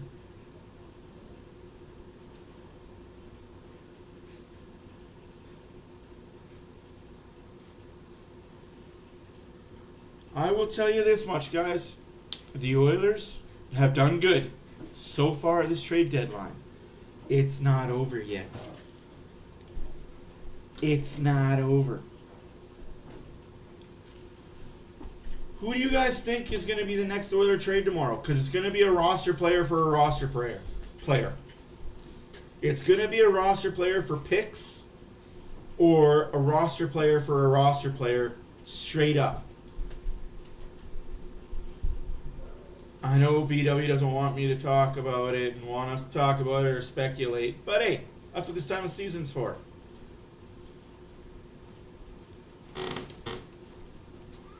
If I wasn't so busy doing other things, I would have put a speculation video out. I apologize for not doing that. But some things just happen, are more important. Broberg.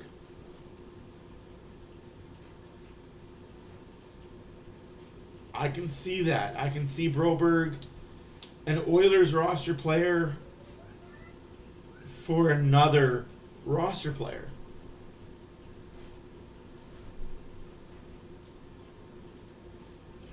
I don't think CC's going anywhere. CC isn't going anywhere. No. Guys, if CC was going to go anywhere, oh, excuse me, we would have had to get a Tanev, a Hanifin, a player of that ilk.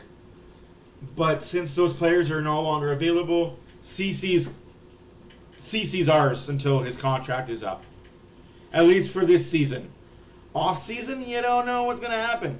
But CC is staying. Fogle, that's an interesting one. I think the only way Fogle gets moved is if a player waives his no movement contract to come to the Oilers. I don't think said player's going to. So unless Uncle Kenny, as you said, has a magic wand, it's Fogle and Broberg for me. Package those two guys up, you're going to get a solid top 6 player.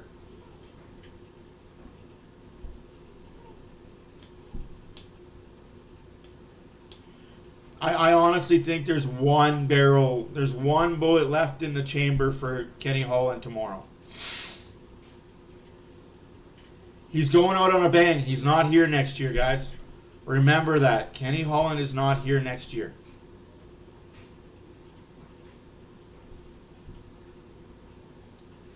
Good, bad, or indifferent. Kenny Holland, to me, has done a bang-up job as the Oilers GM. Oh, what a giveaway on the power play by Nylander there. Number 11 goes streaking down, scores. Joseph Wool can't make that stop. On that same power play, Mitch Marner cherry picking, because of course he is. 2-1 Bruins Maple Leafs.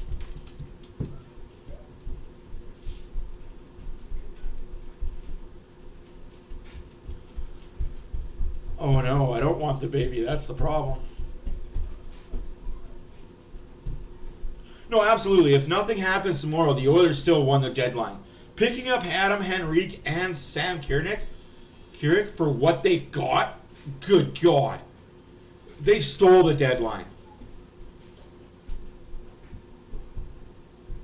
Ric Flair, just go away.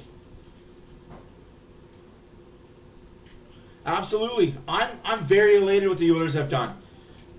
But I also know there's one more move that could be made. And it won't cost us nothing but Broberg and Fogle. But I'll be back, ladies and gentlemen. I'll be back.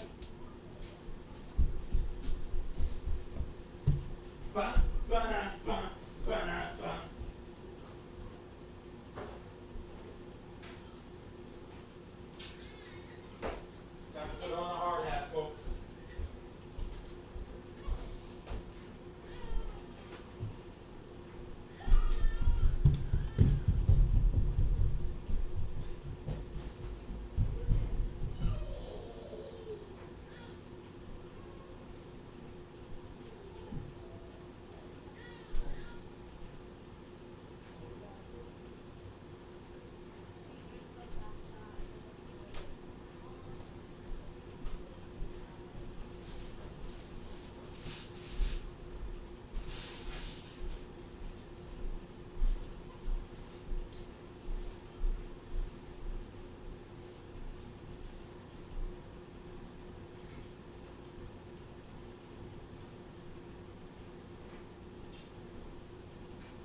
All right, guys. I shouldn't have to wear the hard hat.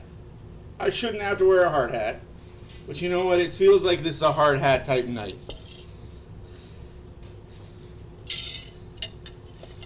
It feels like tonight is a hard hat type of night.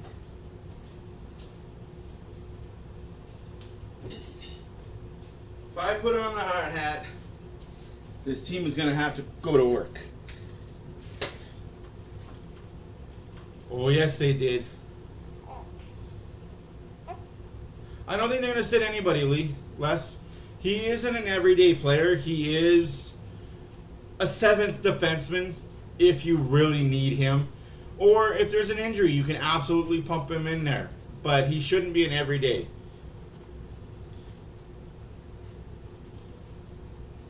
I would love Gudas here. If Gudas comes here, CC gets replaced. If Gudas comes here, CC will be traded. But I just don't see that move coming until offseason. And I don't think Gudas is going to come here. I think he likes not playing in Canada. Right?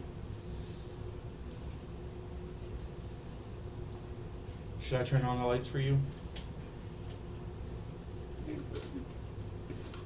Should I turn the lights on for you?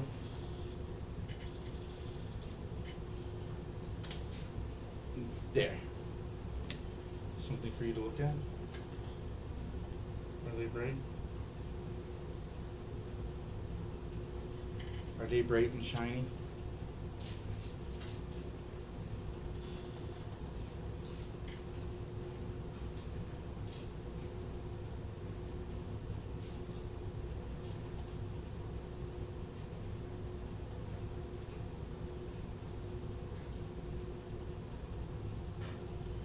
At least the Blue Jays know how to win games in the preseason.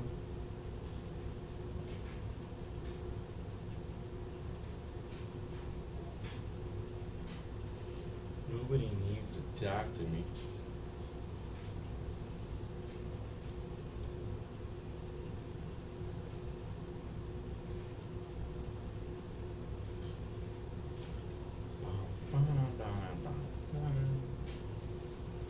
You're infatuated with that light, are you?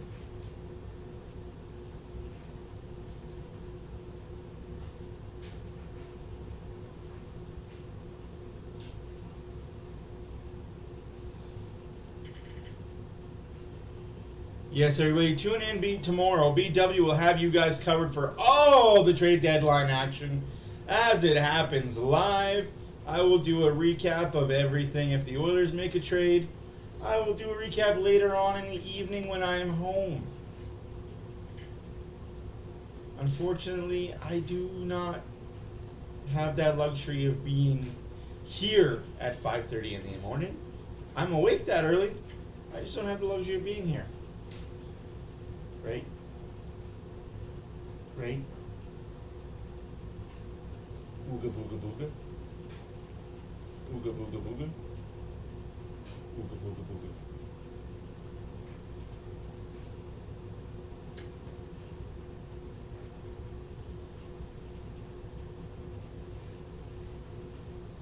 Do we do baseball?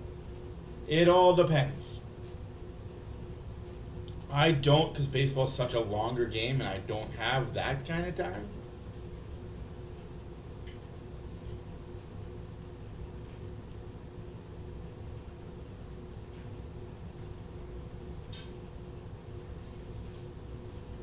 I know BW does, yes, but me personally, I don't. I just don't have that time to do it. Unfortunately for you guys, my family will always come first. As much as I love you guys and I totally appreciate everything you guys have done, my family time is important to me too. Woodcroft coach again? Yes, I think he will coach again. I think it won't happen till next season, but I think he'll coach again. Oh, he definitely deserved a head coaching job.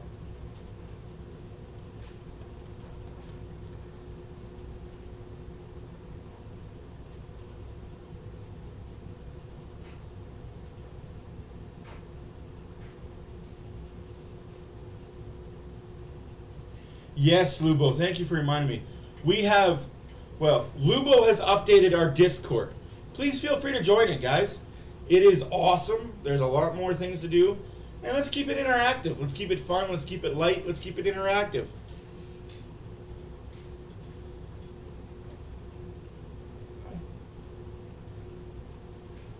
If you're lucky, I may even post my Xbox gamer tag on there. You guys can see what I'm up to on my Xbox most nights. Right now, I'm not going to lie to you, it's probably playing Uno or playing wrestling. 2K24 just came out and I like it. I love the new look for the Royal Rumbles. Love the new Royal Rumble. Love the casket match. Love ambulance matches, man. Closing the ambulance door on a guy, nothing sweeter than putting him back in an ambulance. The ambulance. Oh, Genie, what are you doing, my friend? Looks like the third period is almost underway.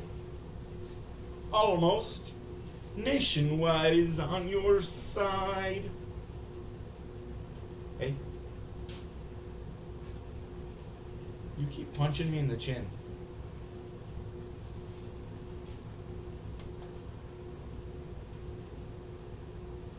No, you're right. Not many guys can say that. Why are you so punchy? Why are you so punchy? You have your right hand going. Well, you just got your right hand going for punches. You're just throat punching now. Really? Really? Oh, jeez. Yeah, you tell him. You tell him my face. Yes, you can play as Legends. Absolutely you can. You can also play as Barbie dolls, Ken dolls. I have a John Cena Ken doll. It's freaking awesome. I'll take a picture and I'll send it to you, Oil Collector. I might play some game tonight and put it on the channel. Yeah, exactly. You keep pulling the beard, I'm going to shave it. I've already told her mom that. Oh, she's a fighter. She fights everything. Sleep, bottles. You want to go back on the shoulder? Okay. How to do it, and Connor McDavid leads by example in that regard. And you watch him in skates every day. He's the fastest guy out there. He's working the hardest. He never takes a day off in that respect, and I'm sure he'll be ready for this third. Oh, yeah. Oh, January yeah. 23rd, the game was tied at 1 through 2 periods. Edmonton scored 3 unanswered in the third to win it 4-1. If the Oilers do that again tonight, and Calvin Becker has a clean sheet, well, then Edmonton will win for the 62nd. Yeah, you can absolutely be Bret Hart or Stone Cold Steve Austin. Okay, I'll give you the rest of the bottle.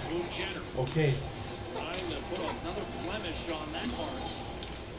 This return pass to Provorov chases Columbus back. Which variation of Bret Hart or Stone Cold? There's like 7 different variations of both. It's shoveled it deep.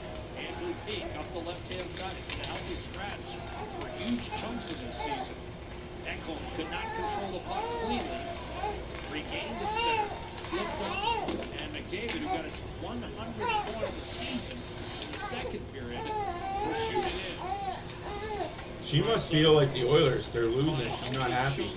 Jenner up the right-hand side. It's worked too far for Marchenko and settled by Darnell Nurse.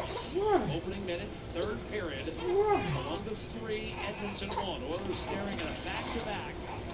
Friday and Saturday, Matt Days for you, Buffalo and Pittsburgh. Rowdy Piper. Or Rowdy Rosie. Pittsburgh is 11 o'clock.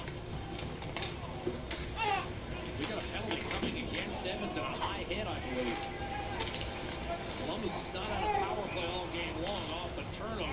Kane tried to whip it toward the net. Well, they haven't had power play all game long until the third period. We knew that was coming. We're Oiler fans. First intermission, we were expecting to talk to Ric Flair, and then they said, hang on, we'll get him in the second intermission, and we stood around. Unfortunately, didn't quite happen. I had planned on him doing something like this to me. Oh, and bloody. But unfortunately, it didn't quite work out, so we missed out on the nature boy. Sometimes, Jack, as you know, life just isn't Flair. That's awesome. see Henry try and lift the stick, and as he does, he clips Fuck Ric Flair. up into the face of Chinikov, and as a result, saw high Piper was stick cool. ability to add it. Henry, first power play for the Blue Jackets. Okay. The drone fires off the blue bank, kicked off. Okay, you want to ride on a horse. This has been a Okay. sore spot for Columbus all year long, and that's been the power play. Next to last in the league. It's been decent on home ice. 19%. 18 minutes left in the third period. 2 minutes gone. Oilers down 2. Well, there's a trip. No call. Can't call everything. They need one here to keep the deficit at 2. I have to admit, I'm a little disappointed we weren't able to grab Ric Flair. I appreciate. Was that? I mean, that didn't even look like red cap. My knee is not a toy that you can just bounce up and down on. Do I need to go get you the swing so you can play on the swing? If that's the case, I gotta leave in the next commercial. McLeod, angle of pass, Nurse ahead. Here's Janmark. Centering pass redirected dangerously wide by Nurse. Well, you think Nurse they lifted jumps up in the there, play. did he Like to actually see that. think it was one? Selling the secrets. No, he's not that busy. I think he just didn't want to do it. Ruin it out there for the kids that take that sort of gratuitous violence for granted. Here's Nugent Hopkins. Chinikov send it around the board. Stepping up was Alex Nylander, wired one off the pads of Pickard. Rebound kicked out. Chinikov shot. Double deflection. Good PK so far by the Oilers. Can't complain about this. They're all moving their feet. They're all cutting down the passing lanes. They're doing their job. I like it. Even as the Jackets lead 3-1. Adam Henrico into the box. That's who took the penalty, Adam Henrico. All right. Now a failed power play. Marchenko stripped by McDavid. He's with Draisaitl. Back to McDavid. Drop pass. Adam Henrique fires. Oh, that would have been something if Henrique got his first goal in the first game. Yeah, poke the goalie back. They're doing it to the Oilers goalie, Picard. Poke him back. This period brought to you by Okay, I'll turn the heater off. That may be your problem. Payments, no interest for 1 year. What? I don't know. What? You just want to stand up straight and tall? You just want to stand up straight and tall? You know you're too young to be standing on your own 2 feet, right? Is what was talked about as You're too young to be standing on your own 2 feet. He gets to that spot, he can let it go, but a good penalty kill. And Don't look at me like that. McDavid, Draisaitl, and You don't know how young you are. You're still a month lets it old. go. You're still too young for this. He becomes Edmonton's 5th leading goal scorer. Oh, McDavid fighting the puck. But not out. I can't imagine the ice in Columbus is any good. Well on his way to a 7th 20-goal season. Adam Henrique scored 30 once in his career as well. Draisaitl to Brett Kulak pounds it off the pads of Tarasov. Tarasov is fighting the puck. We can take advantage of this. This game for Columbus. Draisaitl fires, and that was blocked in front. And here come the Jackets. That wasn't blocked. It went off Bouchard. Bouchard will win the race lacrosse limit. Yes, Nobby has changed. Not since the game started. Cross ice, tipped away. Oh, jeez, what a good play there by that defenseman. And the Jackets through the middle. Gaudreau off balance. Weakly shot. Oilers got to kind of start playing with urgency, though. Between the skates of Darnell Nurse, Lundqvist to Sillinger, hit the post earlier, beautiful pass. Nylander couldn't drag it to his backhand, instead put it off a skate. His own teammate, that one appeared to hobble. Alex Texier, he's still trying to shake it off as Lundqvist takes the steal, the shot blocked, the dish, and that was broken up. Now Werenski will race after the puck as McDavid changes. 5 minutes gone by. I know. These 5 o'clock starts don't agree with you either. Jackets have let 7 leads after 2 periods to fall Oh, in the it's losses. okay. Here's Werenski.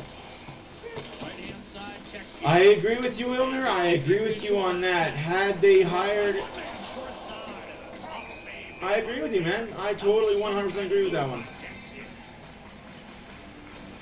Who knows where the Oilers would be? I think they'd still be in a playoff spot, but I don't think they'd be second in the Pacific fighting for first.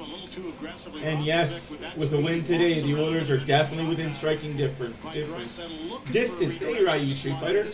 English is my first language, I swear. Elevated up the lineup recently, obviously, you heard the comments. I think I put her to sleep, boys. Pascal Vincent about young players getting opportunities, shuffling guys around, and he's making good on that with a 3-game point streak, and he had a wicked little nifty move out of the corner there.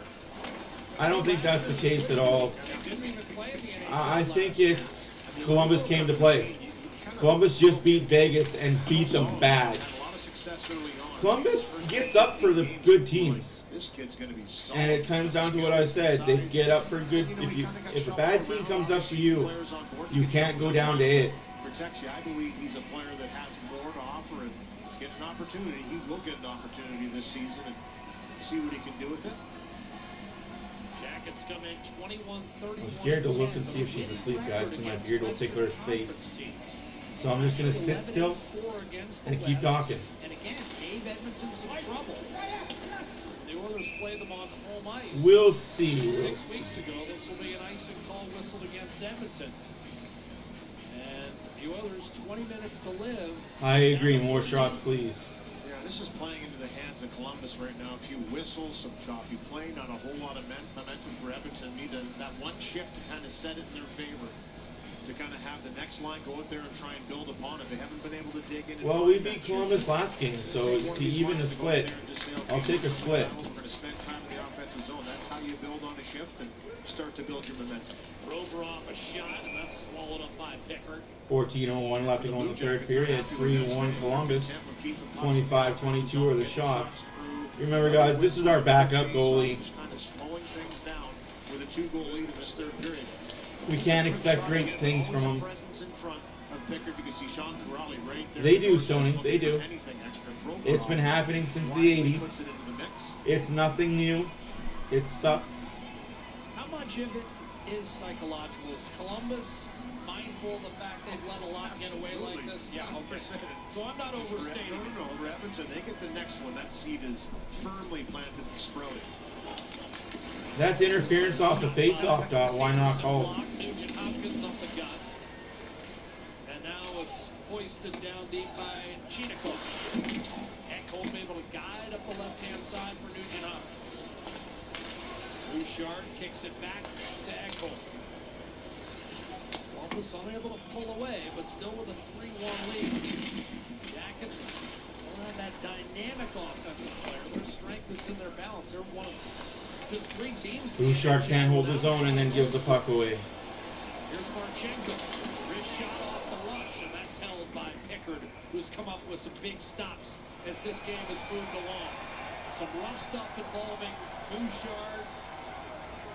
Kane joins the fray a little bit, but ultimately Columbus will get another attacking zone draw on the other side of our break from Nationwide Arena. The Jackets 3, the Oilers 1.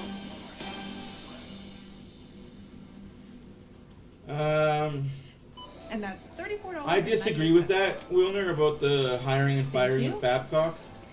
Saving up for something? Just because I know why he was asking to see the players' phones.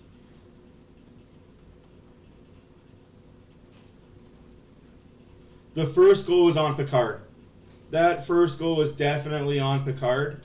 The second 2, there was nothing he could do. Just bad defense, followed up by piss poor giveaway by somebody on the ice. The reason why, okay, I guess I'll give you insight as a coach. As a coach at a very high level at one point. The reason why we as coaches want to see what's on your phone, we don't care about what pictures you have. We don't care about what your text history is.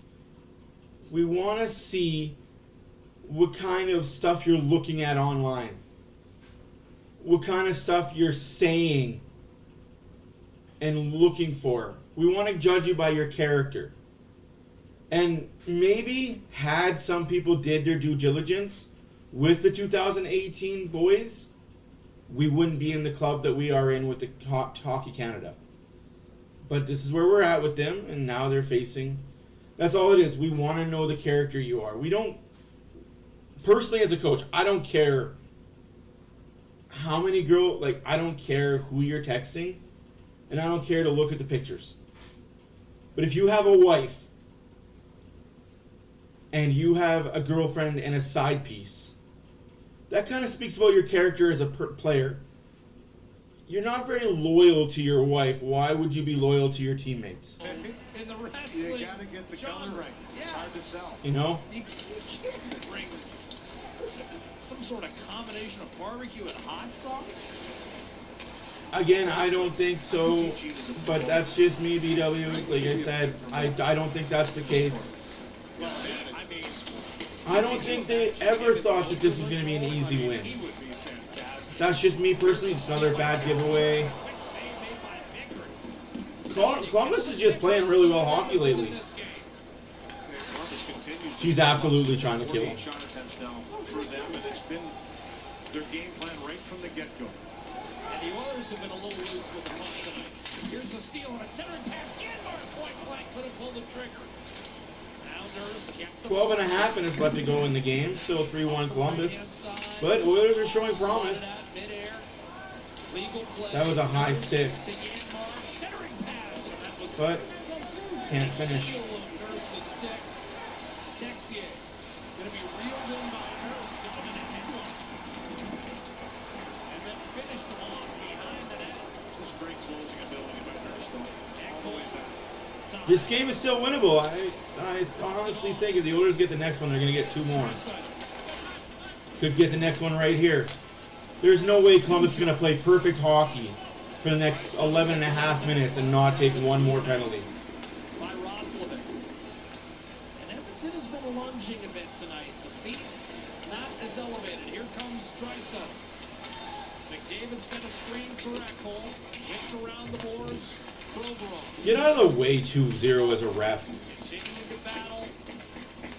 That's Mitch Dunning, still fresh out of the ECHL. The half boards.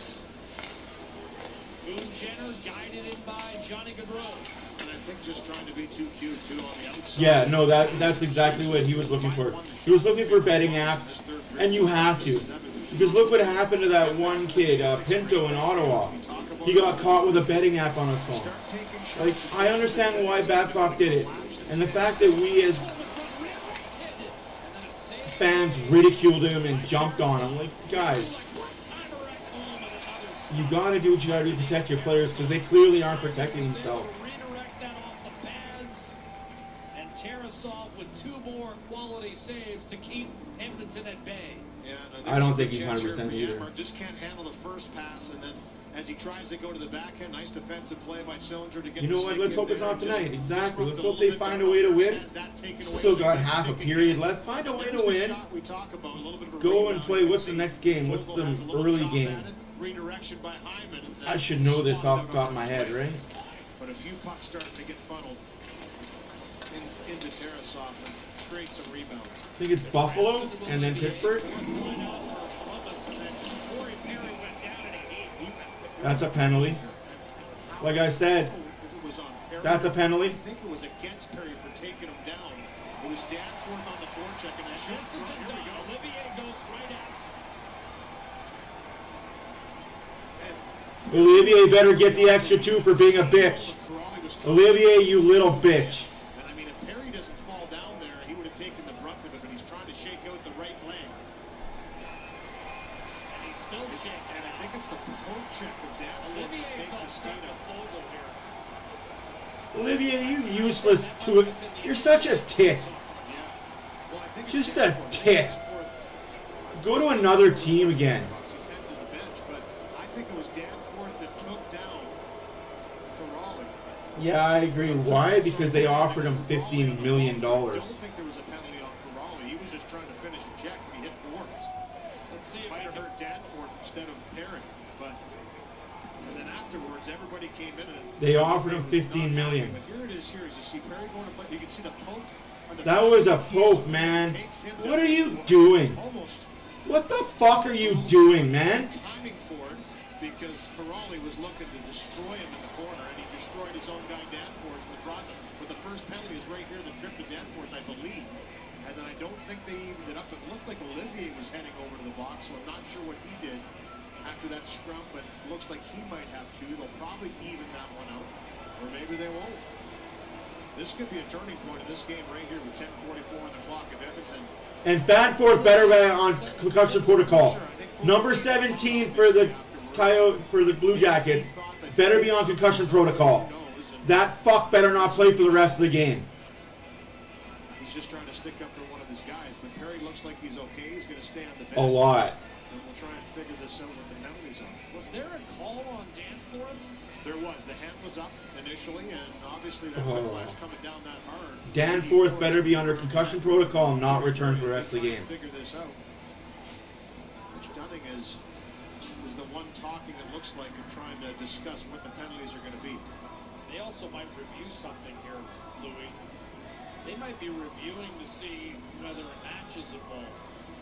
No, I don't think so. Perry's a tough guy. He'll be back. There might be a secondary penalty. She fell asleep on me, boys. Ladies and gentlemen, she fell asleep on me. That's a first in my history of being with this little one. Having a conversation with him, but there's no question the arm goes up. If you watch the back referee here, you're going to see the arm go up immediately.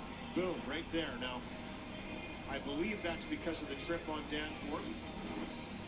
But we'll figure it out when they do. Danforth is going to get a 2 for a trip, and I believe Fogle and Olivier are going to wind up with coincidental unsportsmanlike conduct penalties. Kind of as we expected. You know, you go back to that first period, the first power play Edmonton had in this game. They didn't achieve a shot on net. It was kind of, but right now, a critical part of this game. It's an opportunity to cut the lead to 1 with half a period left. This is a big-time opportunity for Edmonton here. The right calls, they got it right. Olivier and I don't know what Fogle did to make Olivier so mad, but I don't think you have to do anything to make an opponent mad, but he obviously was. And they'll both go to the box for 2, and then Danforth got the original. Well, that last replay we showed, Fogle was on his way over Danforth. So I'm assuming whatever enraged Olivier had to do with what Fogle addressed Danforth with. And Danforth got shaken up by Corrali as he attempted that. No, Dave Semenko. Get Dave Semenko out there, man. That guy would tune somebody. Power play of the night. And again, we talk about it all the time. The Oilers are 0 for their last 8 on the power play, but it tends to come through in the clutch. Will it come through again tonight? At a time where Edmonton desperately needs a steal and maybe a 2-on-1 short-handed, but no. Bouchard is able to hold his ground, and now Roslovic will take advantage, kick it back to Goodbranson, and it's launched down the middle of the ice, settled by Pickard for Evan Bouchard. The Oilers' power play starts anew. 10 minutes to play in the hockey game. The Oilers down. Let's go, boys. You got to score this goal here. Twisted back to Bouchard. Nugent Hopkins. I don't care what number gets the goal. It's just got to be an Oilers goal. Nugent Hopkins, cross ice, and that eluded, making the one-timer Bouchard. Columbus penalty kill 25th in the league, better as of late. McDavid, shot blocked, rebound, clear down the ice by Pete. So what Columbus does really well is they block shots. Only played 20-some-odd games. He's often been a healthy scratch this year in Columbus. Had a goal and assist on the loss to Pittsburgh to earn another game today. And a clear by Roslovic, and now a late call, and it's going to be a slash. On who for what? MIC is a Columbus got another penalty? Holy fuck! Let's go! MIC, your choice. No, I don't correct people on spelling, guy. My spelling is atrocious at the best of times. That's a 2-hand slash. And that's their biggest penalty killer, too, Boone Jenner. This is the game, folks. Oilers need to score 2 here. No excuses. Shut up, you're in the box, get an extra 2 for being a whiner. For Edmonton here, Draisaitl pulls his way into a face-off win, overpowering Sillinger. And now Bouchard, McDavid, shot it off the post. Rebound, kicks out, Draisaitl, McDavid. Draisaitl one-timer, and he healed it live. Controlled carefully by Hyman. Back to McDavid, and now Bouchard. Still a half minute on the 5-on-3. Nugent Hopkins, McDavid. Tipped away from Draisaitl. Delivering game with ease. McDavid. Loading up. Crowd in an uproar. One-timer, Bouchard, and that was blocked. Balls away from McDavid. Cleared by Cole Sillinger. Just too many blocks. Nugent Hopkins will check. Hyman got hit with that one puck, though. McDavid stays on with Draisaitl. Corey Perry comes charging onto the ice. Establishes the net front presence. One penalty is over. 5-on-4. McDavid to Draisaitl. Now, Kane. Draisaitl snapped it across. McDavid. A brief bubble. Back across. Deflected away from Draisaitl. Bouchard will hold the zone. He's been out there for the entire. Hey, farm girl, how you going? Bouchard. Draisaitl. Take the one-timer. Now snapped it. Blocked by Gudbranson. Crossing to Bouchard once more. Draisaitl. Challenged by Danforth. Bouchard, McDavid. Side of the net. Perry stopped. Rebound. Perry. McDavid shot for How is Danforth still in the game? He should be under control. There's no way that he didn't go to the tunnel for concussion protocol. Wow. League, you don't care about your players. By McDavid right off the face-off, the first attempt rings the bar. I mean, he lasered that one. And then Hyman down low as these pucks were funneling through. Still lots of time left. I'm not worried. Still lots of time. They don't need to score on the power play. They just gotta score. I mean, it'd be nice to get one on the power play, but... Scores! Corey Perry! Please, BW, please continue talking about it. Please. Please continue. Sometimes you just got to get a puck to the net. And when a penalty kill is down the way the Columbus Blue Jackets are right Story Perry. Story Perry. Kane has the same mentality. Walking from high to low, uses a little bit of a screen, makes sure he gets it through in the shaft. Off the shaft to Corey Perry. I mean, he's made a living standing around the net, and he does it this time too. And he's outside the blue paint. Perfect little redirection, finds its way. Corey Perry. Game was still just under 8 minutes. Man, this child can sleep through anything. Hurricane coming through. Such a critical power play Child don't care. to capitalize on, and it's the second unit. 3-2 Columbus, 7:52 left to go in the third period. Shots are 28-28. Scores a big goal. This game's not over. Sucks that the top line couldn't get one on the first for the 5-on-3, but it is what it is. Can't always be goal scorers. Now 5-on-5. Kane takes a shot that's deflected. Louis mentioned a lot of time left. Kane sharp angle. Columbus will bust out. Leading 3-2. Voronkov a shot. That was tipped. And now you start thinking about the Sillinger post. And the Pickard saves. Pogba steps up. Middle of the ice. And Chinikov might have tipped it away from the man for whom that was intended. The Oilers will take that icing. Good play by Corey Perry. Solid play by Corey Perry. Experience true flexibility with customizable designs by Coventry Homes, the official builder of the Edmonton Oilers. 23 blown leads for Columbus this year. 20 comeback wins for Edmonton. The Oilers have drawn within 3-2, and there's still more than 7 minutes to go as Connor McDavid already recording his 100th point of the season. Has seen Corey Perry tip in a power play goal to make it 3-2, and now Sam Carrick wins a faceoff. And a clear by Desharnais to center. I forget that it's only like 7:30. To Roslovic. Fires it to the opposite corner. Gaudreau winds it around. What a clutch goal by the second unit. Peak a shot block. Would have been demoralizing, I think, not to convert the 5-on-3. Here's Matthias Janmark looking for the equalizer. Centering pass broken up. Enrique shielded off. The Fogle won a battle in front. It comes out to Kulak. His shot blocked. Rebound Fogle. He'll wind it around after it is thrown. Gaudreau looking to clear, and he does. Columbus has given teams problems lately. 5 wins in their last 10. Ceci. Big Yanmark. Ceci trying to bank it off Tarasov, and that was broken up. Alex Nylander out of the zone. Shot in by Sillinger. Tough hop off the stanchion. And Alert Pickard will gobble that one up with 6:07 to go in the third period. And Columbus leading by a score of 3-2. A lot of time left. Lots of time left, folks. Oilers going to win this game in overtime. It doesn't matter how. They don't ask how. They just ask how many.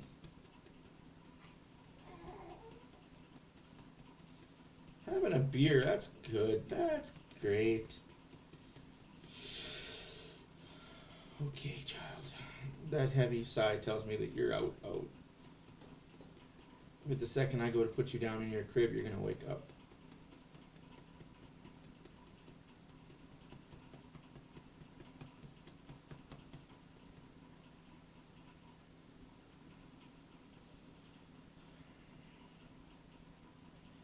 Yes, guys, there will be extra game happening tonight. We're going to catch the first period of the Vancouver-Vegas game. Why? Because I can. Take my jersey off, take the hard hat off, just kind of sit here and enjoy the game.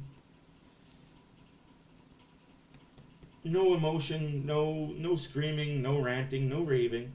Just pure, just here watching, enjoying a hockey game with you. That's the Vancouver-Vegas game. This game, you're going to get everything. You're going to get the emotion. You're going to get the screaming. You're going to get the yelling. You're going to get it all.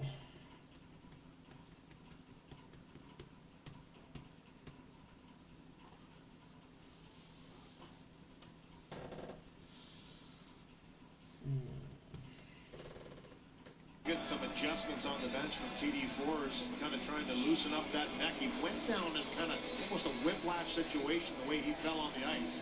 And when you don't expect to go down that quickly, it's pretty hard to stabilize yourself. And obviously he's feeling the effects of it in the neck, but sticks in the game, scores a big power play goal. And as the grizzled veteran has done throughout his career, he's going to battle through some pain. Northern, please send me your mailing address. I have something for you. Send me your mailing address and I will send you a care package ASAP. They're trying to do it again this week, having done it in Boston. Here's a chance for Gaudreau and his shot rocketed up and out of play. I got a card for you, Northern. I got a couple cards for you. Capilators. Capilators. Columbus seeing its lead slip away, but time starting to become a factor. You woke up? 6 minutes to go. How dare you wake up? McDavid line back out with Draisaitl. Hyman. Draw to Pickard's right. You can almost feel the tension. She won't. Through this building. They've seen the Jackets unable to close out these games all year long. Big reason why they are well out of playoff contention. Ekholm to McDavid, a centering pass intercepted. Jackets are able to backhand it out to the red line. Ekholm, McDavid pocket picked, able to regain. His pocket. Fell down, and Bouchard had puck possession. Didn't matter. 5.5 minutes left. His pocket wasn't picked. He just put the skate to the puck and didn't go to his stick. Bouchard up the gut. Punched in, and now a late offside call will be whistled against Leon. Oh, Larky late offside. Thank you, Northern. Appreciate you. Still have a little bit of trouble getting some traction, and good stick work again by the Columbus Blue Jackets. And it seems like almost every attempt to put a puck to the middle. There's one good poke. Baby woke up. Gets a little chunk of this one that was labeled backdoor. Did you have a good nap? I mean, if that gets through, Did you enjoy your it's nap? a really good opportunity in front of the net. But that's She's like, I didn't fall asleep. What are you talking about? And they're just going to have to continue to make sure they're trying those plays, but maybe just a little bit more We didn't in fall the asleep, detail right? of it to get it through. But good stick by Goodbranson twice. 1-goal games this year. Edmonton 5 minutes remaining in the third period. 5 minutes. Columbus for the season. Shots are 29-29. Score is 3-2 Columbus. All goals scored in the first period by Columbus. One in the second by Edmonton. One in the third by the power play of Corey Perry. Could not get it out of the zone though. Texier looking and unable to find Sillinger. Draisaitl fell down, still able to get it to McDavid. Couldn't work his way free. Sillinger the other way. In transition, Sillinger backdoor. And that was blocked away from Texier. No, she woke up. He might have had a tap in. She passed out hard on me, and she was asleep through my screen. Oilers' top line needs to change. That'll probably be Yeah, the last the other 5 ones that on are 5 sleeping of the game. again. Unless Edmonton gets one right here. Love you. Next time, it'll probably be a 6-on-5 scenario. I don't. Hannafin wasn't worth the first. Tanev was worth the first. Hannafin wasn't. I'll be honest with you. Hannafin isn't an upgrade on CC. To Corelli. He'll shoot it on net, blocked away by Kicker. Rebound Danforth. 4 minutes left to go. Danforth a shot, and he had it blocked. Adam Henry on the block for Edmonton. Nudges it up the right-hand side. Now Nugent Hopkins on to Brett Kulak. Forced out wide and then checked against the boards by Pete, but he stayed strong on the block. Put it behind the net. Hooked away from Ryan McLeod. Out to Darnell Nurse, does well to hold the zone. Shovels it to Nugent Hopkins. Cross check from behind on the numbers. Hit from behind. Cross check. Saw numbers and hit them anyway. Fuck you, league. Protect your fucking players. If a player sees numbers, put a stop sign. Don't fucking hit. We learned that in fucking Timbits. Huge stop sign on the back of jerseys for a reason. Clearly some asshats didn't get the fucking message. Hey, Christo, how's it going? Look for the return pass up the boards. Corey Perry tipped home the second goal. Branson on Fogle. Launched the other way by C. That's icing, right, ref? Yes, Will. He whistled. What a joke. 2:55 to go in the third. That was close, but here it is. Edmonton will get its top line out. They're able to use this icing to their advantage and get a 5-on-5 shift here before they pull the netminder. They quickly jumped on the ice, and they want to get to that face-off done as quick as possible, but not try and give this line on the ice. To step up, and this is a risky play. I mean, a great play by Bill Christo. He gets the stick. 11 a.m. It's a for sure great chance on that. It's actually 10:30. By being aggressive, so it pays off. Big face-off win for Morocco. Unfortunately, it is 10:30 in the morning. 30. They've had the edge in the Too early. about 58% the other way. Jackets shovel. Man, Draisaitl can't control that pass cleanly. Thoughts on the recent trades? Love them. Love them all. I love how Kenny Holland is doing it. He's doing it the right way. It's assets and picks that we won't be using anyway. McDavid could not sneak one to the interior. It's cleared out. Blue Jackets are okay with keeping everything to the outside. Rebound punched out to McDavid. Gotta go. Gotta go. We gotta make cleaner passes, though. Well, this is what we expected. Even at 3-0, Louis, we had a hunch it'd come down to the final 2 minutes, and here we go. Ekholm up the gut. McLeod couldn't sneak it through. Taken away. Yeah, I don't care about Vegas getting Hannafin and Mantha. It doesn't change anything. Lead pass Sillinger. Challenging. Shooting and a save made by Picker. It doesn't make them better. Perry able to beat Texier into the spot. Now Cody Ceci had it knocked off his stick. Texier disrupting. Calgary was a great defensive team, and they're not in the playoffs. 30 to go. 3-2 Columbus. Minute and a half left to go in the third period. 3-2. Columbus shots are 33-30 for the Columbus Blue Jackets. Oilers don't want to hear it. Come on, guys. Here's Adam Henry. He'll golf it toward the net. Picked up by Provorov. Pickard on the bench. Extra attacker on. Werenski nudges it free. Sillinger did not get it out. It's left by Tarasov. Hard rim. Provorov scooped up the ice. Now Nurse will get there before Texier. 1 minute remaining in the third period. 1 minute remaining. Behind his own net. Now Roslovic to challenge up the right hand. Yeah, there's been rumors, but I don't think he goes anywhere. If he went anywhere, it was for Tanev. 45 seconds to play. Severson comes free. Nugent Hopkins drop pass. Evan Bouchard. Nugent Hopkins.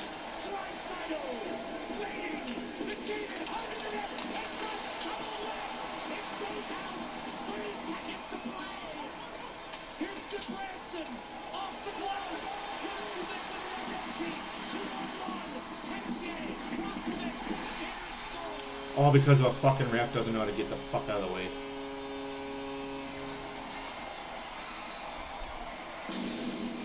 If a ref knew how to get the fuck out of the way one time! How the fuck are you an NHL official and you get in the fucking way? Pivot position, you fucking idiot!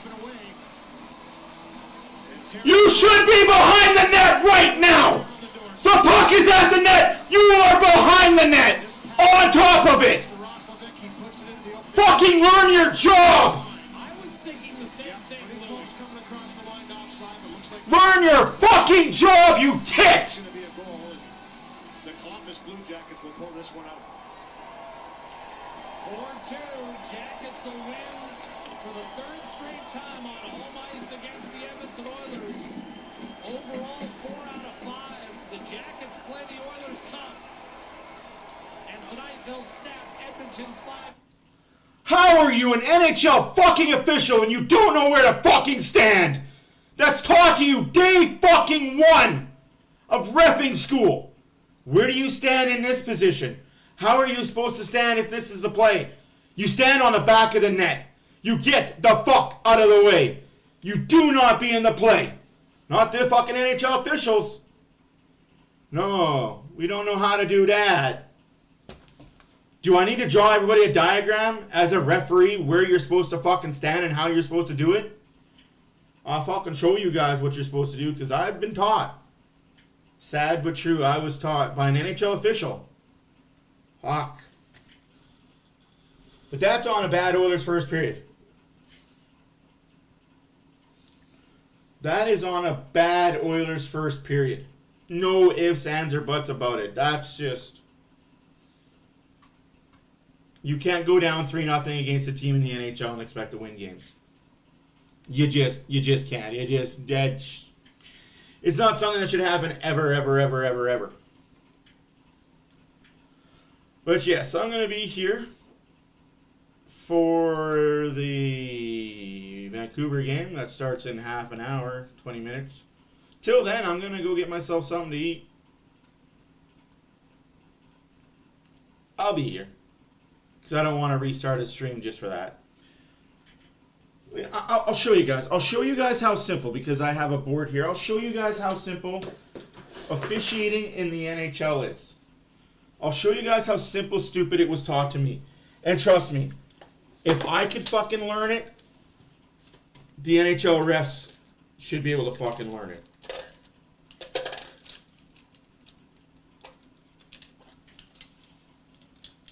Oh yeah, Stetcher was a huge pickup.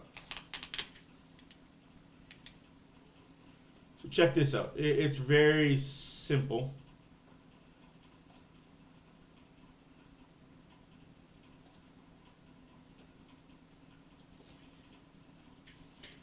So you guys see this nice little board here, right? Perfect. Get it, got it, good, understood. Now, like I said, because I'm here, might as well do something with my time, right?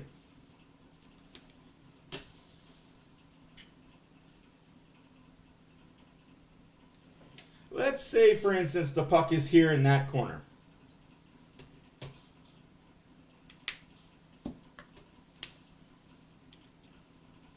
Referee should already be here. There, and if not there, up there. He should not be anywhere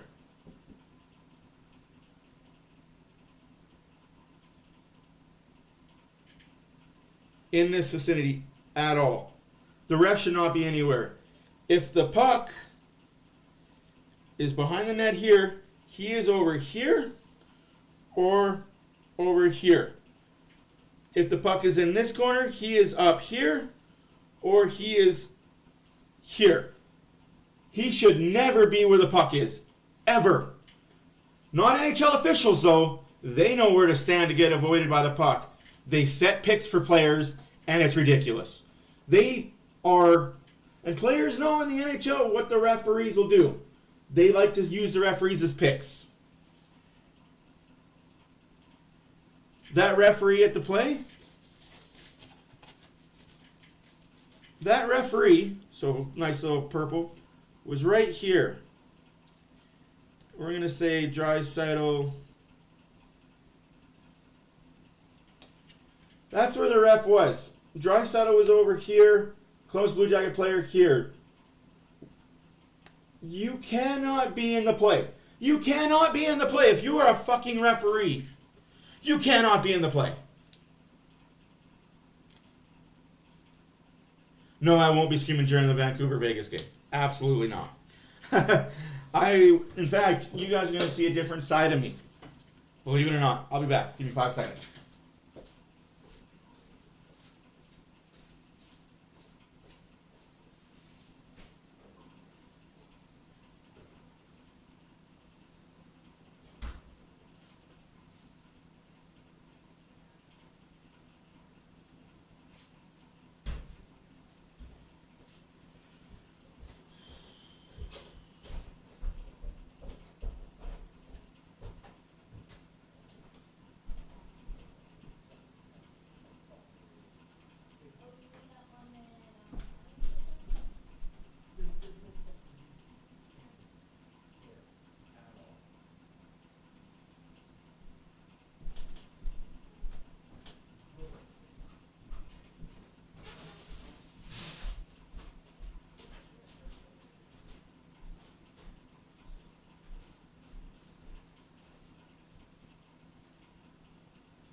many people are still here.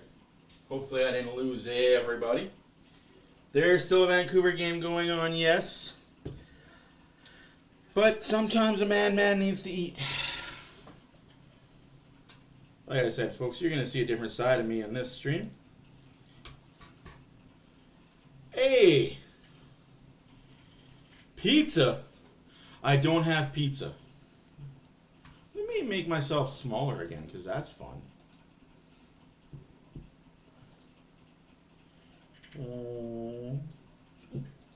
Turn the light off behind me.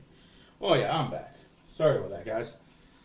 Like I said, you're going to see a side of me that you guys don't usually see. A calm side. A relaxed side. A mellow side. I even got dressed up for the occasion.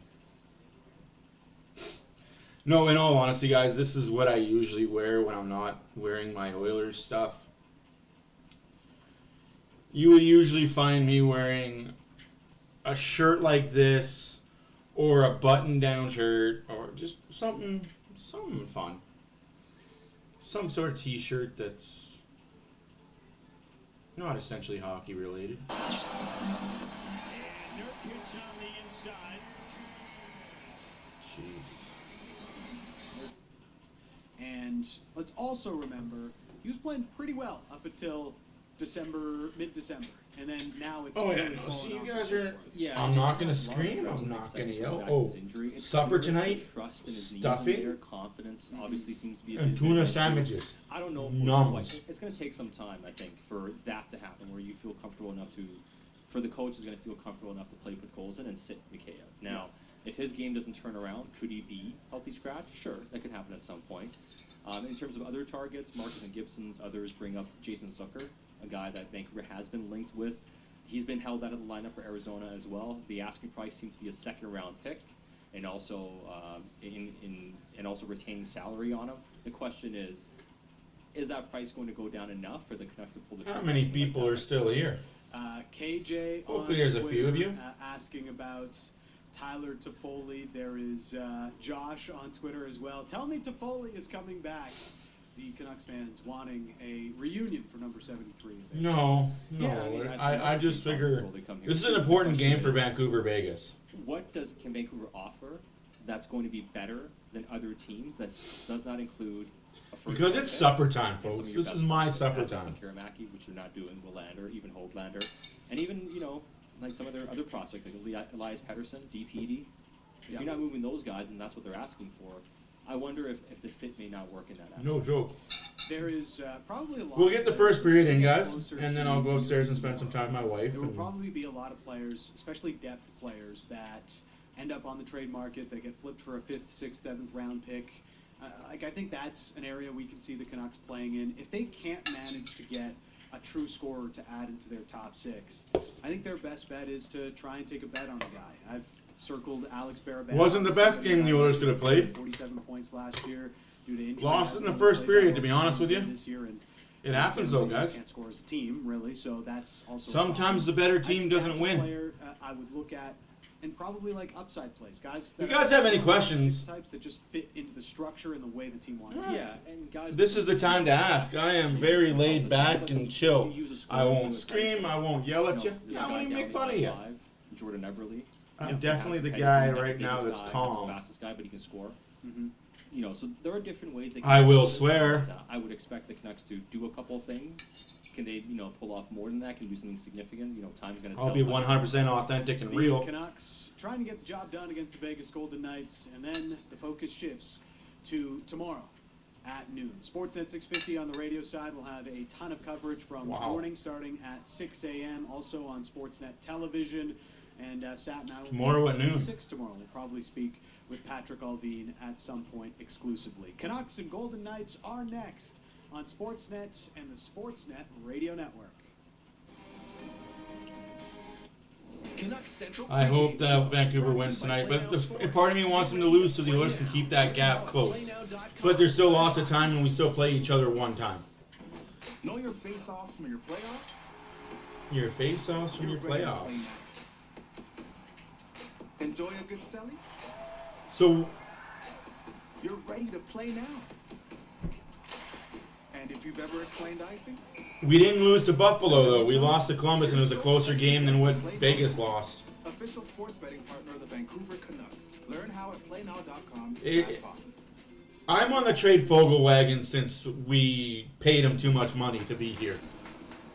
Way to leave lots of space, driver. I'm on the trade Fogle wagon for different reasons than everyone else is. And I hope everyone can understand why I'm on the trade Fogle wagon. I think he's getting paid too much for doing too little. And they won't go away because things are happening.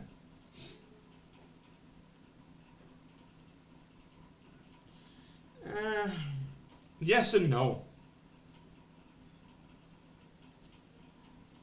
They can have a friendly schedule all they want. They still have to win those games. I'm not worried about Vancouver's schedule being the reason Vancouver stays ahead of us. If the Oilers play their game and win the games that they should win and win a few they shouldn't, I think we take over Vancouver. Also, Vegas could purposely be trying to get that 8th seed to play Vancouver in the first round. How crazy would that be? Vancouver, Vegas, first round. Or Dallas, Vegas, first round.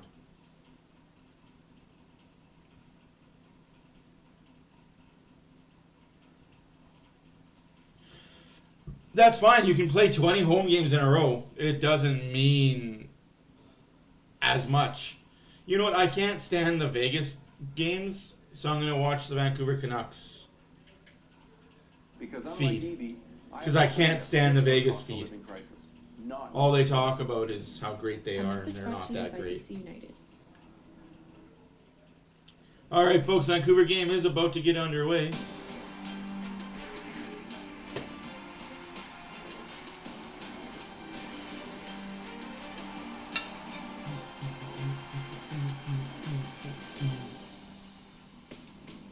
Canucks are in Vegas, set to wrap up a 3-game road trip and looking to make it 3 consecutive wins. Meanwhile, Vegas is dropped pretty straight, but they're set to show off a couple of new acquisitions this evening in 6.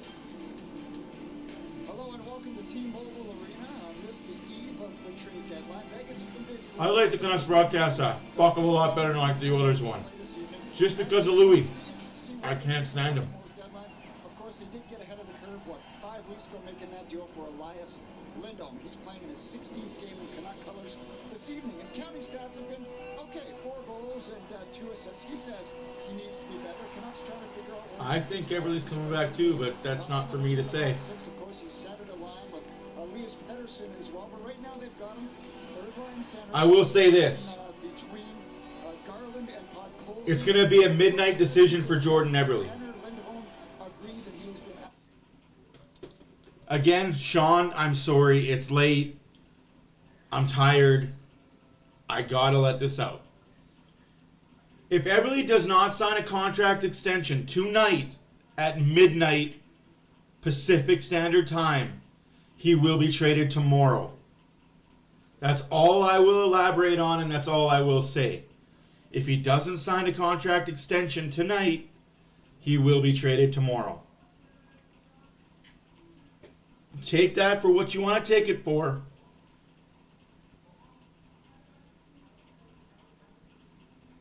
But that's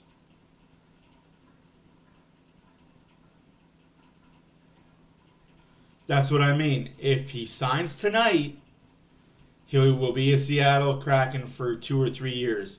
If he doesn't sign tonight, he's being traded tomorrow. And to me, this is how I feel. If Jordan Eberle really wants to stay in Seattle, he'll make the numbers work so he stays in Seattle.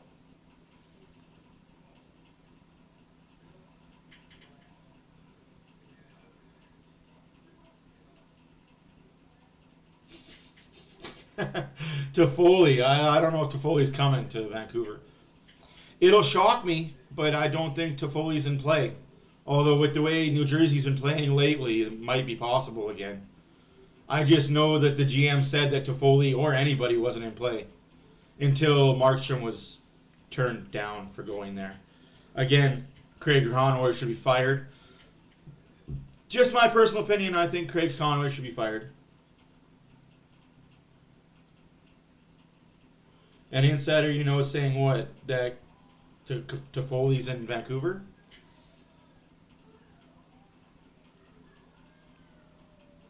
Or the Jordan Eberle situation? Honestly, this is what it comes down to for me. I'm sick and tired of players saying, oh, I wish I could stay. I really love it here. I want to stay. Then take less money and stay. If you really love the place that you're playing, take the minimum that the team can give you. Take the maximum that team can give you to stay under the cap. And stay. If you really want to stay with that team, stay. It happened with Ryan Smith. It happened with Eberle now. If you really love the team, take the money we're offering you and stay. Take it on the chin for a year or two. Absolutely prove it. You want to stay, prove it. Take the $700,000 deal. It sucks for you for now. This is what I say to players, and this is what I say to my friends that I know are in the business. You want to play for this team. Take that money they're offering you. Take that 2-year, $700,000 kick in the nuts offer. And then year 3, say, hey, I took this bullshit deal from you. You guys now have $5 million in cap space. I want that $5 million to go to me. I feel like I've earned it. I feel like I deserve it. And if they say no, go kick rocks, then go kick rocks and go make your $5 million elsewhere. But you have to, if you want to stay with the team so effing badly, stay with the team. Take your comeuppance, take league men, and just stay with the team.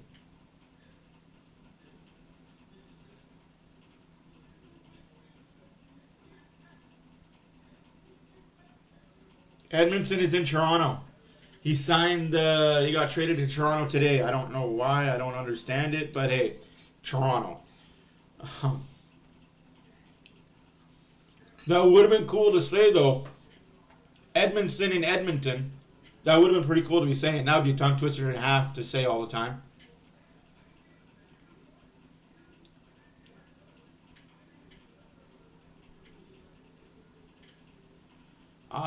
Vegas did more than find a gray area, my friend.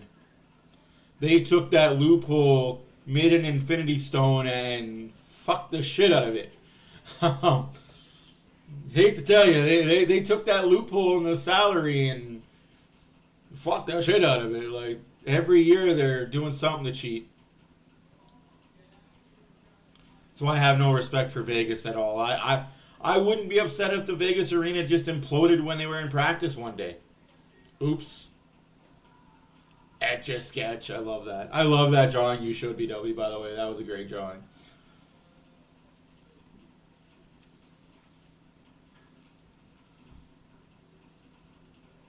Of course Hannafin's in the lineup. What a fucking punk. You're not going to move the needle. I don't get it. Like, again, Conroy should be fired, but that's neither here nor there. Great player, shitty GM. Seems to happen a lot in the NHL. Great players, shitty GMs.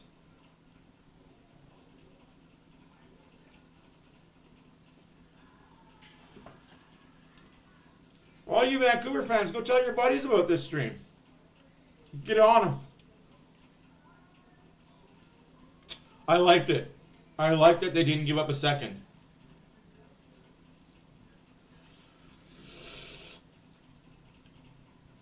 For nostalgia purposes, I want Crosby out of Pittsburgh. I want Crosby out of Pittsburgh as much as I want Fleury out of Minnesota. And I want Fleury out of Minnesota so fucking bad. I just don't think Pittsburgh will make that move. I don't think Crosby's going to ask for that trade. As much as he might want to win, Crosby's never going to ask Pittsburgh for a trade. Which is fine, right? Which is completely cool. Vegas, meanwhile, has been hemorrhaging goals of late. 18 in the last 3 games, 36 in the last 7. Aiden Hill looks to stop the bleeding. The 27-year-old Stanley Cup winner, who was born in Comox. He's 15-7-2 on the season. Teddy Bluger back at T-Mobile Arena. 9 months ago, he was lifting the Stanley Cup here as a member of the Golden Knights. It's the start of a new chapter for Noah Hannafin. 5+ seasons in Calgary. After 3 years in Raleigh with the Hurricanes, he's now a member of the Golden Knights, and he starts that chapter here tonight against the Vancouver Canucks. He saw mark number 15, of course. Face off one by Vancouver. 55 here in Vegas. So a new home and a new number for Noah Hannafin, who's on the bench to start this game. Canucks work the puck into the Vegas zone. Blucher steals, passes in front, but the feed was behind Phil DiGiuseppe. And back comes Vegas to center. He could be.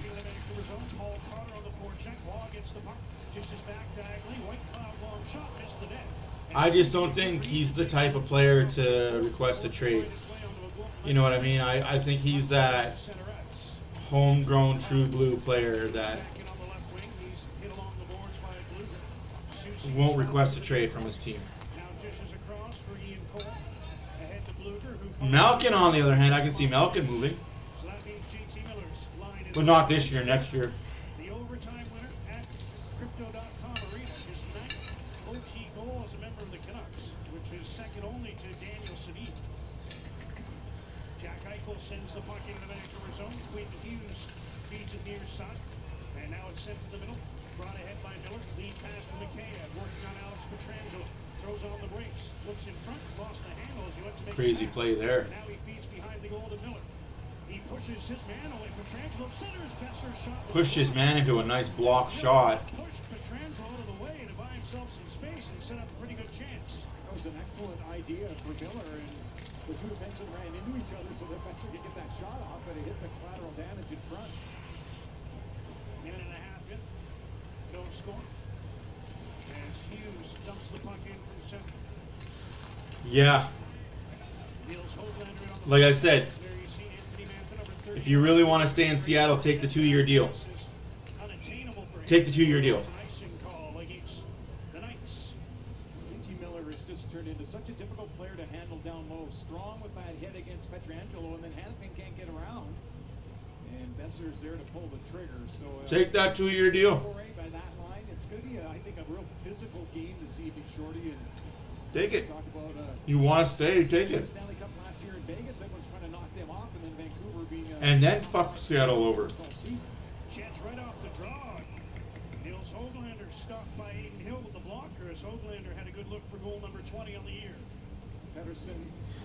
This is JT Miller's year. He had to be, because he hasn't done crap since he's been in Vancouver. Be honest with you. That's the problem with Vancouver, guys, is all their players right now are having career years. Oh, that's a high stick that was called. No, wasn't called. It was missed. Just the players laying on the ice. No, it was called. Oh, damn. Might be in the eyes. Ooh, that's a 4. That's a major. Yeah, Tanev got moved. Should be a double minor to Mantha, I would think. Oh, the butt end of the stick from Carlson. He skated into the stick. Ouchies. Oh, no, it was 9. It was 39 that got him. My bad. I thought it was Carlson.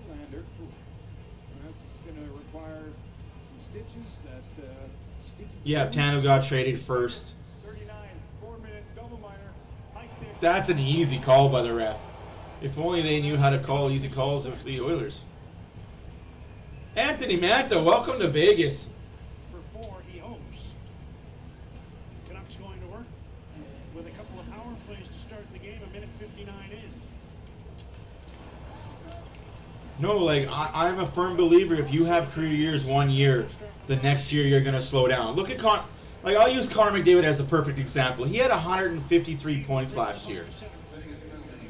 This year he's nowhere near it. It's not because he's bad.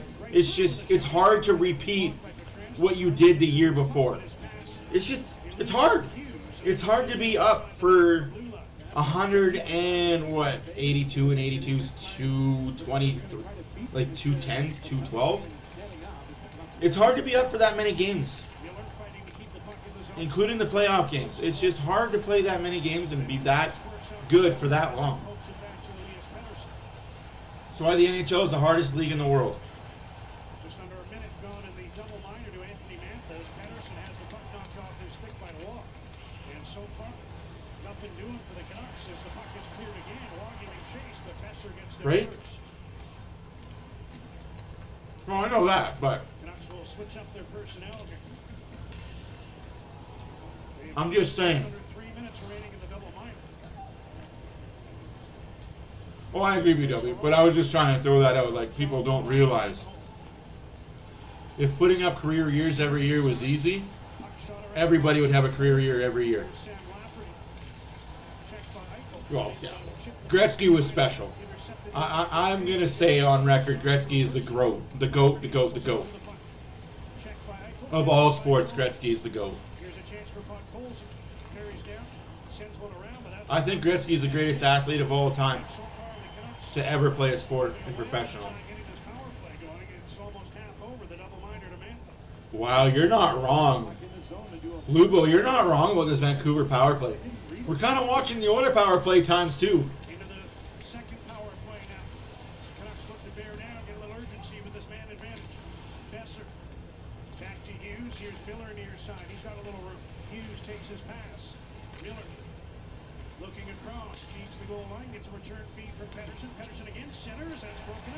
Man, it's almost like we are watching the Oilers power play. So passy. Let's move your feet, boys. Miller's through. Round the net. Dishes to Besser. Lets the puck go back to Garland. Left point. Here's Hughes. The Canuck captain. Dumps one around for JT Miller. He's got room on the... I still think Hughes is a tiny defenseman, but that's just me. I like bigger defensemen. But he can pass that puck pretty good. I will give Hughes that. He can pass that pill pretty damn good. He's got good eyes and good hands to pass the puck. I can't take away that.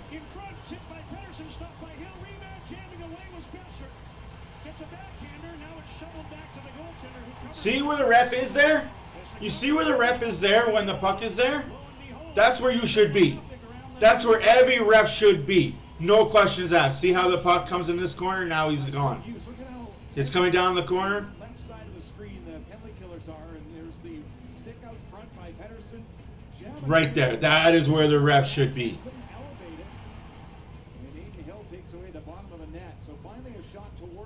You guys watch the reffing in this game and where they are positioned. I don't understand why it's so different from ref to ref. Just like why calls are differently made from ref to ref. There's a rule book. Call it. Off the post. What a shot, though. Do you guys need me to turn it up for you? I can do that anyway, because I kind of want to hear it over top of my voice. I don't want to hear me talk all day long. All night long. To the middle, Suter trying to return the puck. Vegas. Yeah, I feel bad for Chris, but... Lindholm on the far side. Down for Homelander. Lindholm again. 29 seconds left to go on the power play. 15 minutes left to go in the first period. Podkolzin back to Hronek. 20 seconds to go on the power play. Vasily Podkolzin to the goal line. Gets a return feed. Gets it back to Hronek. He shoots. He'll the save. And he's able to squeeze the pass. Cover the puck. And now the Golden Knights react to Suter being in front. And doing a little digging. Trying to free that puck up. Vegas takes exception. It doesn't take a lot for tempers to flare. And these two teams look at the others as a measuring stick and a team they want to take the points from. Kolesar came in real late there. Suter was already engaged, and Kolesar grabbed him from behind. Stupid idiot Vegas fans. Referee giving a warning. Steve Kazari's sending somebody. He's sending two players here.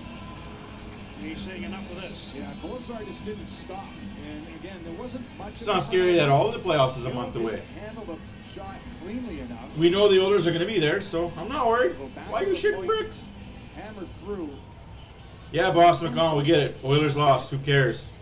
Where do you want them to go? 82-0? And then everyone pairs off. Fucking idiot.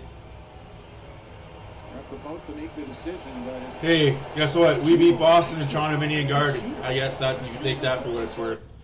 Not only did we beat Boston at the Toronto Dominion Garden, but we made Boston our bitch.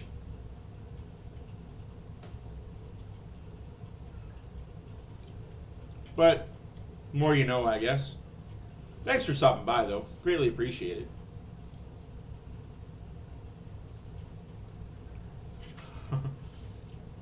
Day late, dollar short, kid.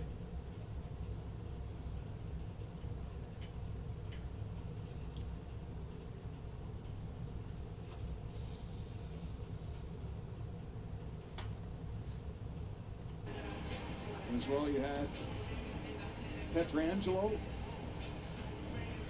involved, so the Canucks have 14-second 5-on-3. Here's where a big face-off win will help, and JT Miller is talking to the guys out on the ice where he wants them on this setup. Yeah, but I know the Oilers lost. It sucks.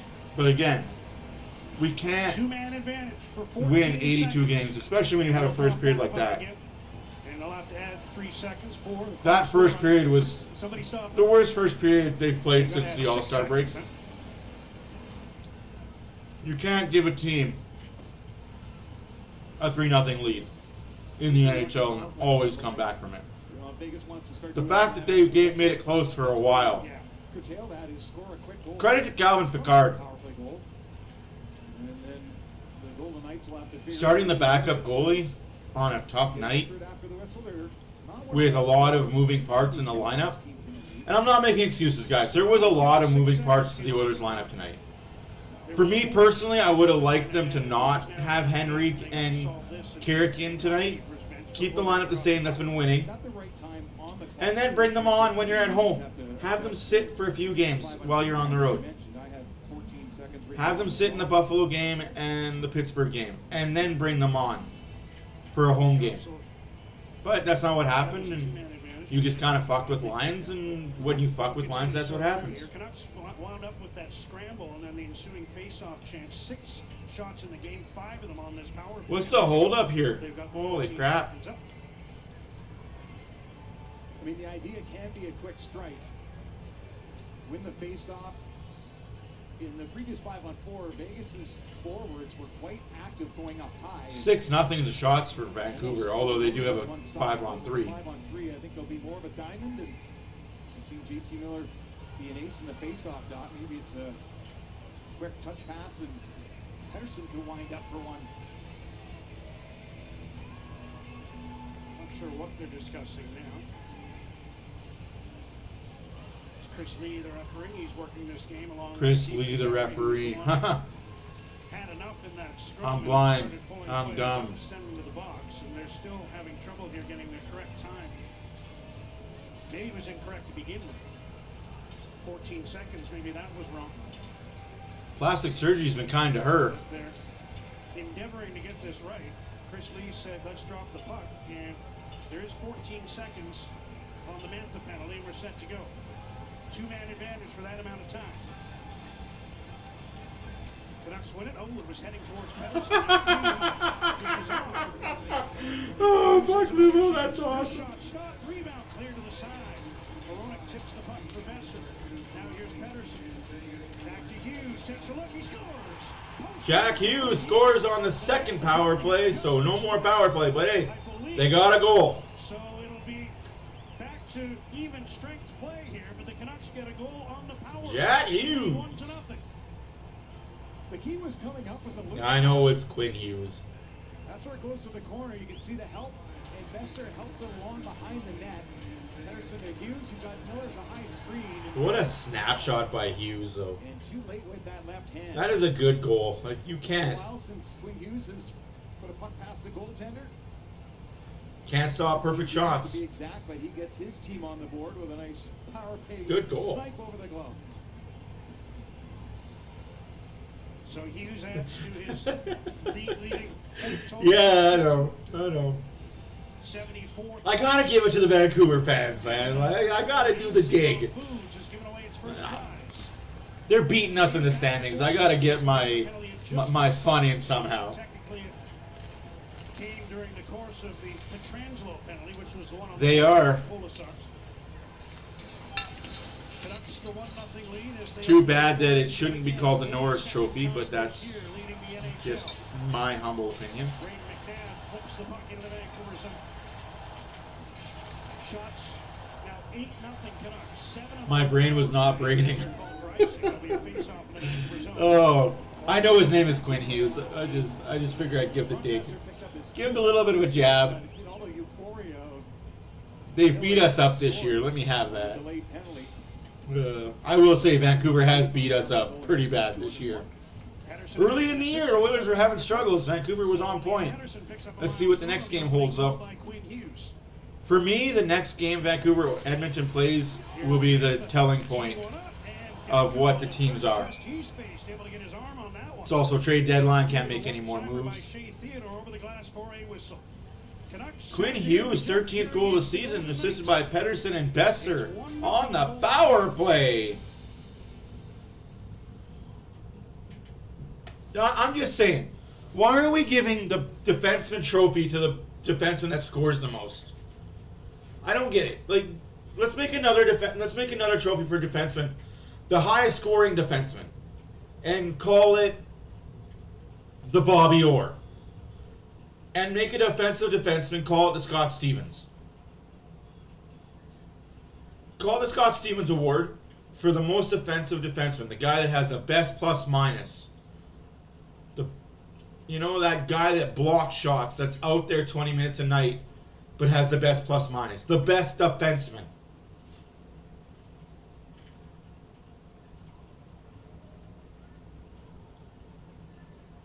Deep Howdy. Jesus.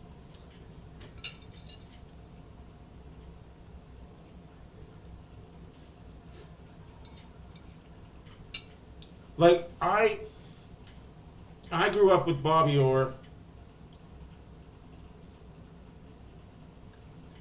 Say what you will about the guy, he was an offensive defenseman.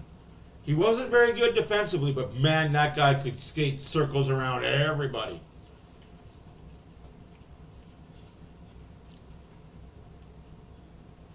That's exactly it.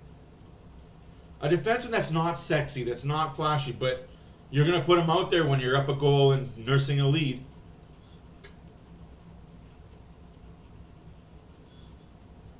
The biggest hit award for the biggest hitter of the league, that's going to go to Cal Clutterbuck every year. That award will go to Cal Clutterbuck because that guy does nothing but mash people. Like every year you look at his hits, it's like 200 plus hits a year. How does his body not break down? I don't know. I love the fuck out of Cal Clutterbuck. There needs to be more players like him in the league. Tiny, but damn, he's not scared. He doesn't care if you're 6'9" or 5'1". He will mash you. During the commercial break, they did a little tribute to Teddy Bluger. Welcome him back for his first game. No, exactly, Lubu. Like a shot block and plus minus combine the stats. Yeah, absolutely. It's pretty easy to tell. Oh, here comes a 2-on-1 for Vancouver. There's a trip, another power play. Don't worry about it, says Dupepsi. Dupepsi scores, makes it 2-0. 2-0 Vegas with a Dupepsi goal. Di Giuseppe does fool the goaltender. Dupepsi. Turned into 2-on-1. Sorry. Yes, Dupepsi. Able to pick up this puck off the skate of the Vegas defense. The biggest Shears award, that goes to Vegas every year. Oh. Thought that Di Giuseppe was going to move the puck to the Di Giuseppe. That's a nice Italian name. Giuseppe. Dr. Ucker by Giuseppe. 2-0 Vancouver. I'm not kidding, guys. When I say Vancouver, sorry, I'm not joking. When I say Vegas is bad, they're bad. No amount of trades they make are going to help this team. They're going to be lucky to be in a wild card after next week. And I'm not just saying that to be a dick. I'm like being honest with you. They're going to be lucky to be in a wild card position. All depending on if St. Louis trades Buchnevich or not. If St. Louis holds on to Buchnevich, St. Louis is going to make a run.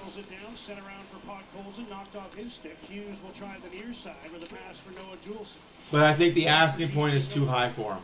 And now Juleson gets the puck to Besser, back to Hughes.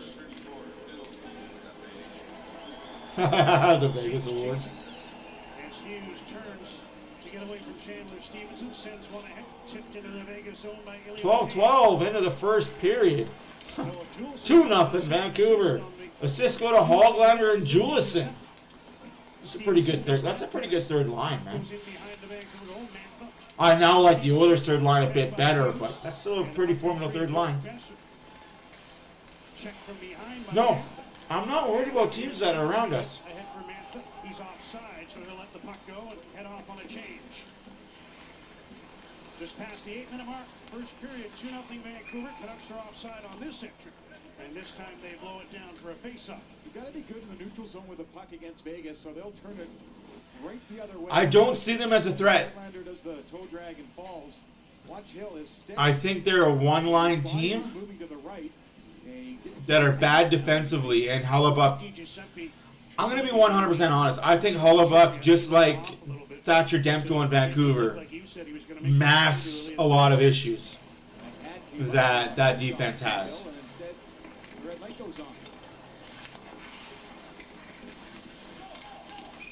That's the thing. You're going to have to play Binnington nonstop rest of the year to make the playoffs. Hand pass, puck goes outside. We got a commercial break. Giuseppe was 29 games without a goal. They're coming back from I don't respect anybody. Getting some chances here and there, but sometimes when it goes a long I respect teams in the East just because I don't play against them every night. But as far as teams in the West, you're my enemy. I have no respect for my enemy. I have respect for players on the team, but as a team as a whole. Dallas and Colorado, they're going to be good. Like, Colorado's going to be... Colorado's weird. That Colorado trade today kind of pissed me off a lot. I know your thoughts on Dallas. They're elite. Washington is adding, and I don't understand that either. Like, I don't understand why Washington is adding when they're not going to make playoffs. Yeah, they're definitely missing a guy like Kadri and Landeskog. Like, I get why Colorado traded Byram. I get it. He kind of put him in a corner and told him he wanted out. It was either play me more or trade me. They traded him. I don't know about that. Like,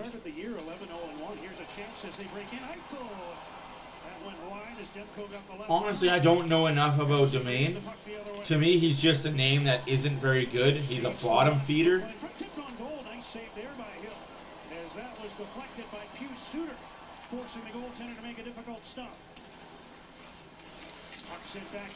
Oh, no, you're not wrong though, and that's what I'm saying is Hellebuck has carried that team. And you saw it last year when Hellebuck wasn't all-world Vezina winning Hellebuck. Winnipeg was average at best.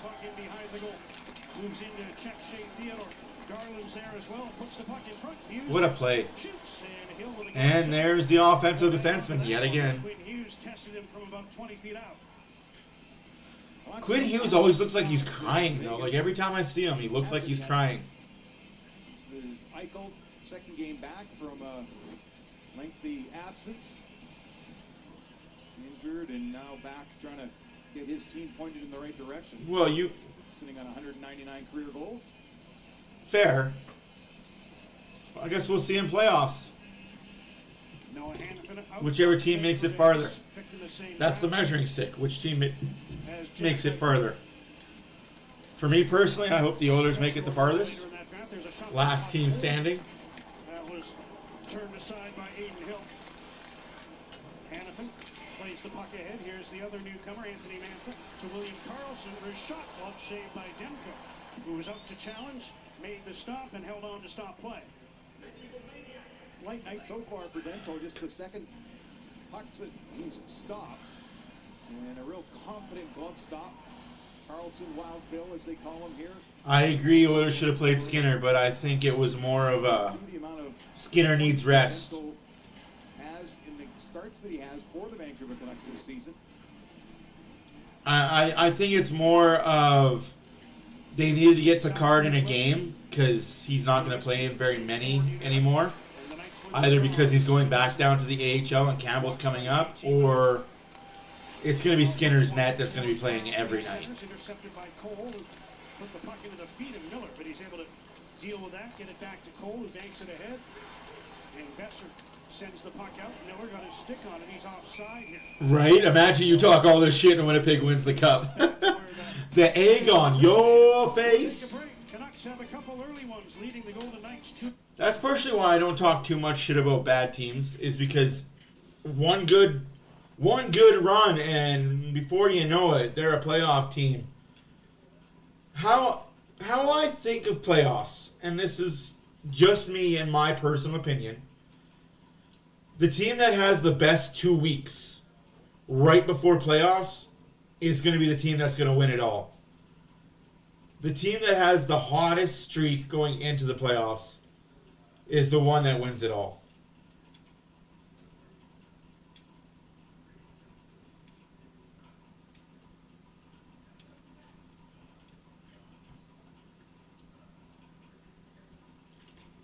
Fair assessment. Fair assessment, Renegade.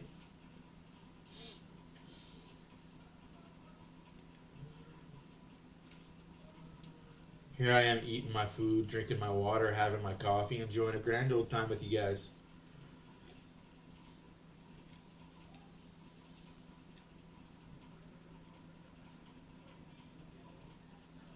Holy fuck. That's a big old jellyfish on your back, kid. How did you not know that was there?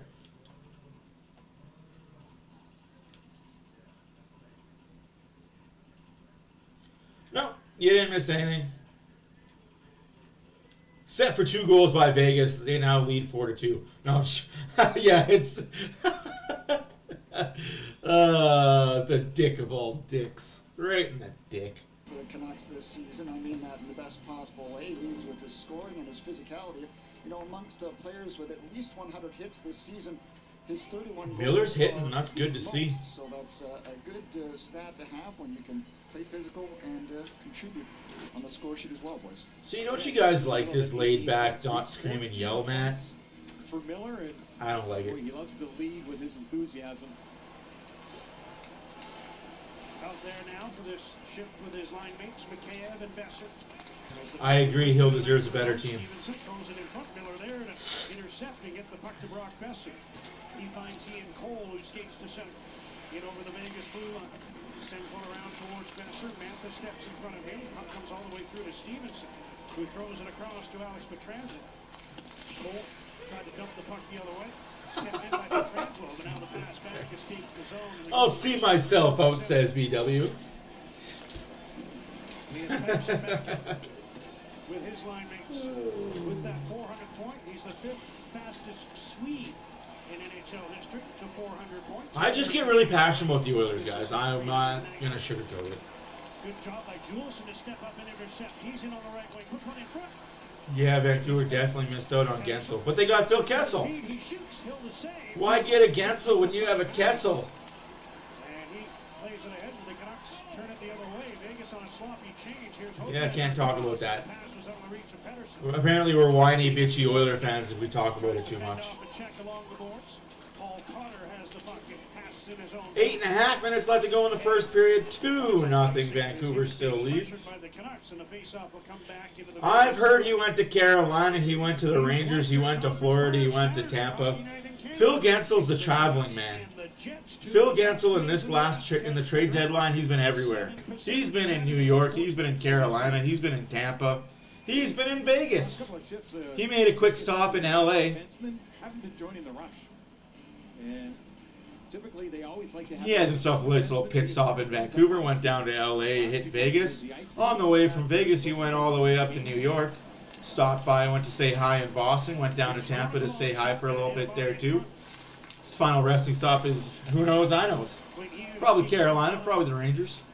Whichever team is willing to give the first.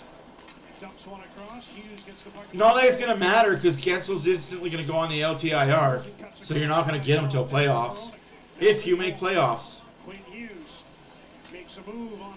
Phil Gensel, Jake Kessel. Hey, it works.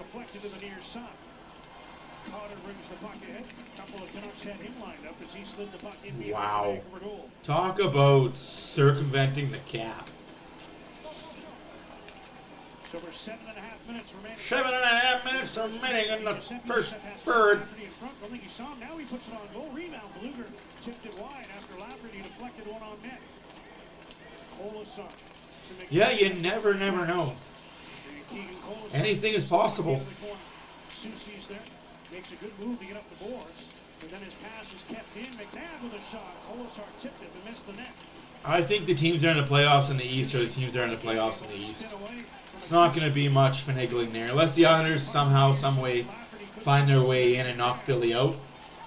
I don't see it any other way. That should be a penalty against Lafferty. That's interference all day, every day, twice on Sundays. But no call. 7 minutes to go, first period. Canucks leading 2-0. They can't beat Boston, and they certainly can't beat Florida. We want Florida. We want Florida. Get what you got. Look what you got, kid. Swept. Round to the near side. Hannafin's after the puck. Noah Hannafin into the corner. Miller intercepted. Fed it through towards Jules. I'll take your word for it, Bear. I don't have a source in Carolina or in Pittsburgh to tell me otherwise. Oh, what a toe save. Barbaship plays the puck to the far side. Couple good shifts in a row here for the Golden Knights. And the pass in front was just out of the reach of the Vegas player. Again, the Canucks. That's a hand pass. That's a hand pass. Here's Jack Eichel. Wrist shot. Doesn't matter that it went off the heel of his hand. That's still a hand pass. Good Lord. Chris Lee, head out your ass, son. Well, that's the busiest that Thatcher Demko has been, and Jack Eichel back in the lineup last game, and now tries to sneak one through. Look at that reaction save at the last moment, and this one filters towards the net. Pettersson off the skate is going to get it towards Demko, who's able to cover it up. Little Commonwealth Avenue matchup for the Boston people, and Demko, a Boston College Eagle, Eichel, a Boston University Terrier, and Demko, the better of the two there. Boston always a large part of our audience as Demko stops that long shot by Theodore. Worldwide, Shirley. Here's Carlson, rink wide. Stevenson in front, and that pass was tipped intended for Mantha. Golden Knights appear to have woken up. So the Canucks best be sharp for the rest of this period, which has 5.5 minutes to go. The Detroit Lions. You sure it's the Detroit Lions and not the Detroit Wolfpack? The puck to Suter, and that was played with a high stick by McNabb. So the faceoff will be in the Vegas zone with 5:24 remaining in the first period. Canucks. Oh, stop with that. They've won plenty of games without him in the lineup. So that's the question. Who do you take out of the lineup and put Brown in on Saturday? Or do you keep Brown out on Saturday? Personally, I'm not opposed to having Brown out on Saturday.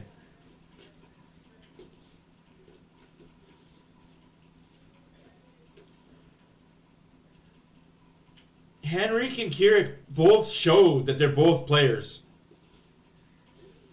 They both showed why the Oilers traded for him. They both had good games. For what it's worth, they both had really good show-me first games. They were both physical. They were both active. They both jumped up in the rush. Offensively, they looked good. I agree. But with that being said, why not trade one of those players for assets to use those assets in another trade? I'm just thinking outside the box. If I was Ken Holland and I know I've got Janmark, Brown, Derek Ryan that I'm going to platoon in and out, why not trade one of those assets, which would have to be Janmark, for picks that I could then flip with a prospect that we have and another roster player that we have for a top 6 right winger?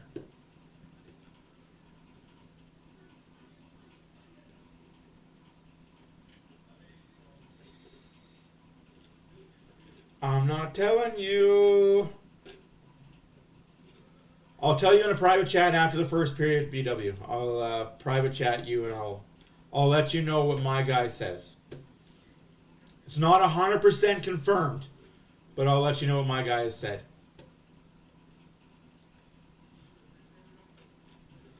Again, it's very contingent on a contract being signed. I'd like to add a scoring winger.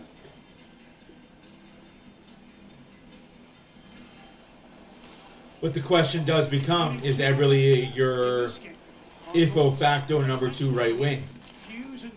Do you put Eberle right there on the second line with Draisaitl and Kane, or Draisaitl and take your pick of poison? Because you've got Hyman McDavid and take your pick. And then you've got Draisaitl, Kane, take your pick. And then you've got Henrique. And what's looking to be Keurig, take your pick. And then you've got McLeod centering the fourth line that's going to have Brown and take your pick. Like, that's the Oilers lineup right now. It's like you've got your centers and you've got your left wings. Now who's going to play right wing?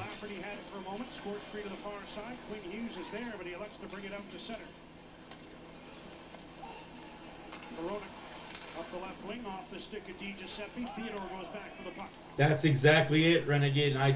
I don't know the East standings enough to say Carolina has cemented themselves.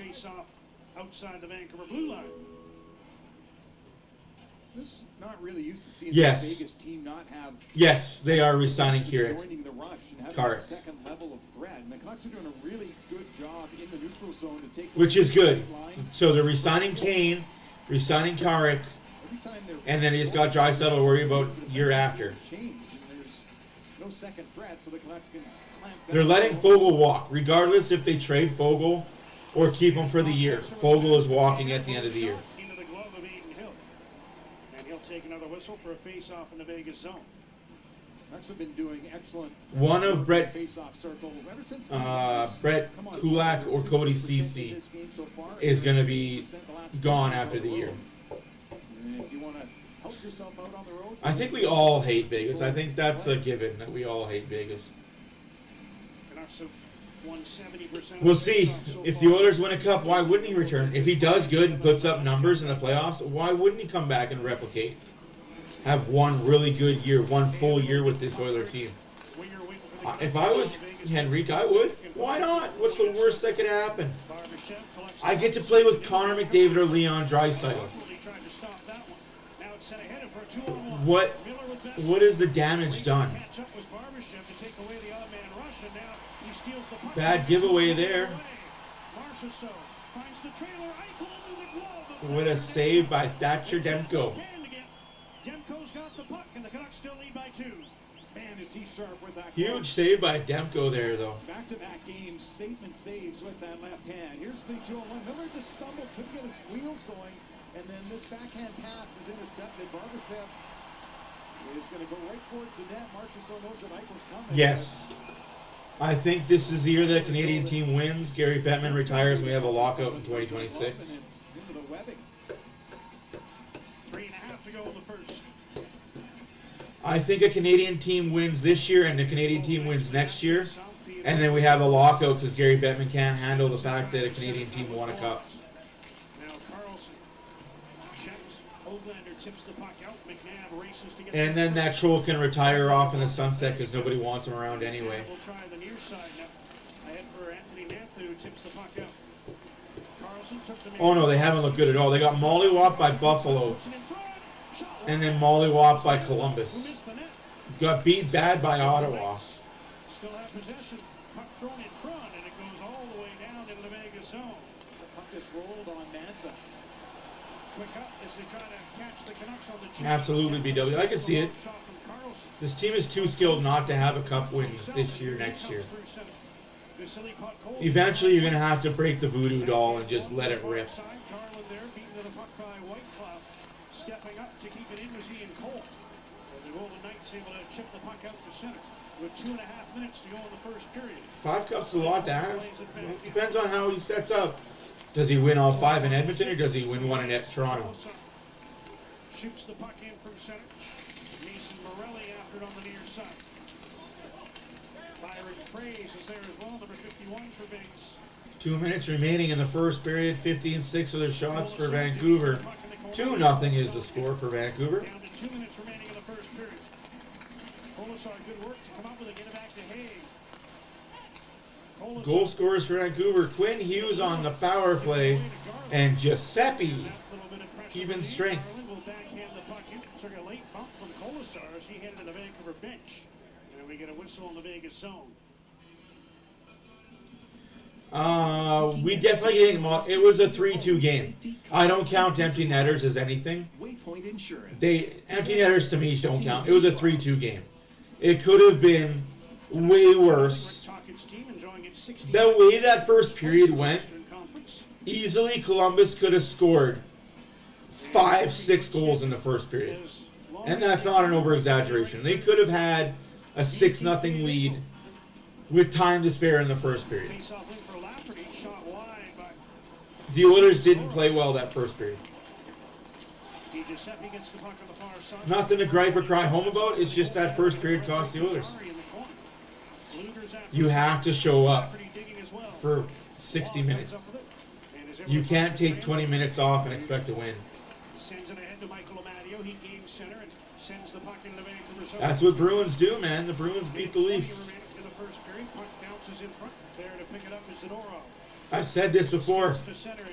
It's like the AJ Styles and the Good Brothers Bullet Club.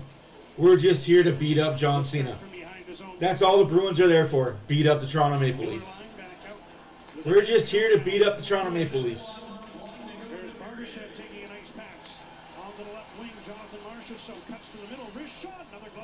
Some old school wrestling references.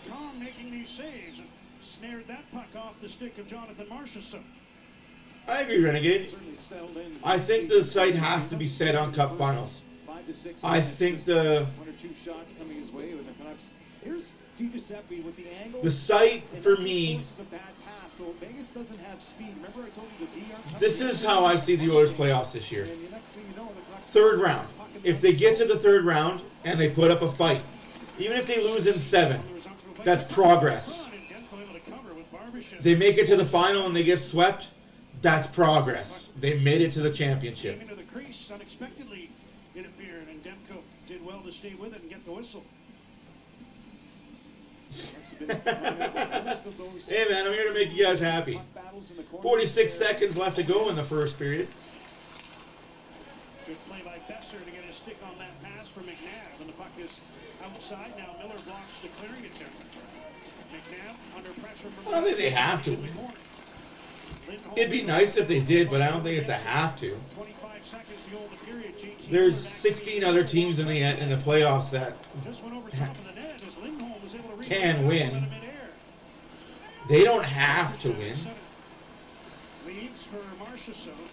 Elects to shoot the puck into the Vancouver zone. There's 10 seconds remaining in the period. Yeah? I can see Vancouver being a cup or bust team.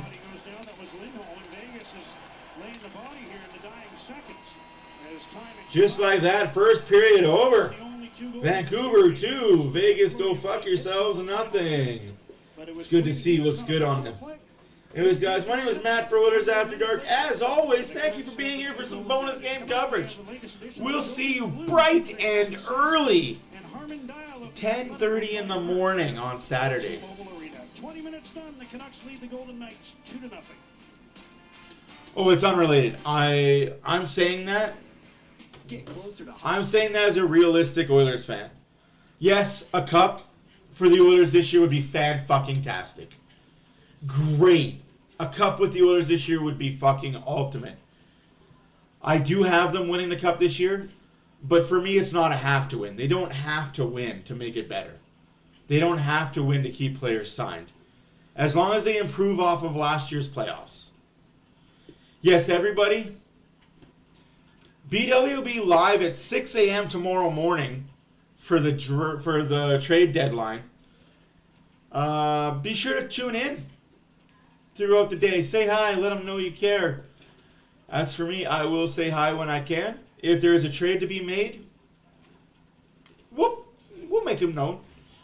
If the Oilers make a move, it'll be known. Me saying that it's the Oilers don't have to win isn't related to me seeing the Oilers win a cup. It's as long as they improve from last year. If they get swept in round 1, there's a problem. If they get beat in round 2, there's a problem. If they make it to round 3 and get swept, there's a problem. If they make it to round 3 and lose in 7 games, improvement. If they make it to the finals and get swept, like I said, improvement. For me, it's about improving from what you did last year. So yeah, for me, it's also they're going to win the cup. I'm just putting it out there that if it doesn't happen, it's not the world is over, the sky is falling. Again, my name is Matt for Oilers After Dark. We'll see you in the next one. The Oilers did lose the game 4-2 to the Columbus Blue Jackets, but hey, you can't win them all. We'll see you guys on Saturday.